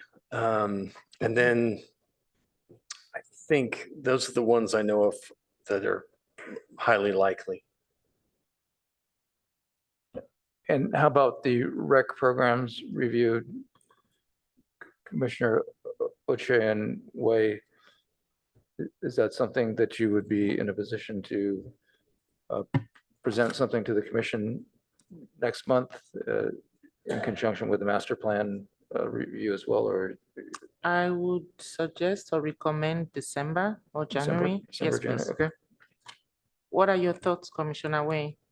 Yeah, I think January would be a good time actually after Commissioner Ochi and I observed, enough meetings and understanding what the youth want in terms of recreation. And after we had meetings with the city staff as well. If that timeline works with the master plan team, would that be okay with you, Chair Greenfield? Yes, I think December, or so you're saying probably not December, more likely January. Yeah, more likely January, yeah. Yep. I think we can work with that. So, Darren, what's the status on the Foothills PIO? I have a meeting tomorrow to discuss with planning and transportation what the next steps will be for that. So I'll have more information for the ad hoc on that one after tomorrow. And do you think that's a possibility for this year? I hope so. I hope that we can get it on the December agenda. It's my hope. Okay. And it sounds like the Wellness Center is. That was what I was just going to ask. What's your thought about the Wellness Center? It's really about staff that we can assign there in the absence of the support that we had from Public Works Engineering. So yeah, that meeting that Kristen mentioned, that we'll be brainstorming out how we can make some progress here with the people we have. So Peter is off of. Peter's got other priority projects that he's working on and cannot dedicate his time to this one at this point. Given that status, I'm definitely sensing some consternation from the ad hoc that they would like to be able to present something to the commission. I guess I'll leave it to the ad hoc and staff to decide if there is something appropriate to share with us. I do think it's important for the ad hocs to share whatever they have with the commission on a regular basis. And that might, that thought alone, keep that in mind when you're considering whether or not there's something to bring to the commission next month. And what about e-bikes? E-bikes is pending a meeting. We still have a need to meet with the ad hoc and the staff to work through a few things. It's in my camp to schedule that meeting with Commissioners Kleinhaus and Freeman. So I'll put that together. Yeah, I think we have one last. Just Restradero. Tour, I guess it is. Yeah. For Restradero. Yeah. So we're getting closer. Yeah. Also at a Restradero, in addition to the bike rack element that we want to look at, there's also the other directive from council, which is, are there any trails that should be changed in terms of their use? And I think we just need to get to agreement on that between staff and the ad hoc and discuss that one, which we haven't gotten fully into yet. So we'll see how long that takes. But I think the meeting can happen soon, within the next week and a half. I think it's reasonable for us to get together and make that happen. I was also hoping to see if you'd be open to doing it remotely. So I'll email you both and Commissioner Kleinhaus to discuss that one. So is there a possibility that that would be ready to come to the commission with an update next month or December? It's possible. Yeah. November or December, I think, seemed possible to me. Okay. Again, the same story would be good to hear an update. After meeting with Pam Boyle Rodriguez tomorrow, we can better understand if she'd be looking to present to the commission soon with the green stormwater infrastructure GSI plan for, and the information we have is she's been looking at the parks to implement it in, and Briones looks like a good possibility. So that's a possibility perhaps. And what about grant opportunities? Is that something that you'd be looking to present to the commission?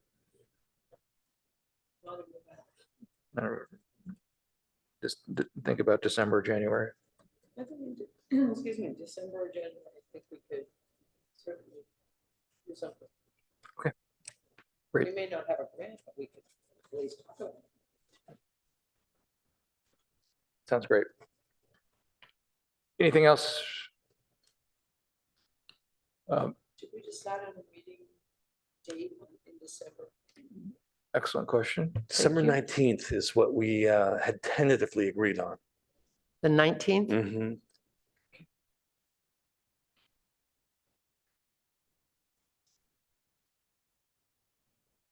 Well, I can clarify if we put a hold on that date. We did, yeah. And being you'll be out of the country, you would miss that meeting. Yeah, I'll be in the UK. I don't know how to do the time zone. I'll see if I can. Yeah. Okay. Thank you, everyone. We've had some lighter meetings this evening. Was not one of those. Wish everyone well and look forward to seeing you soon. Thank you.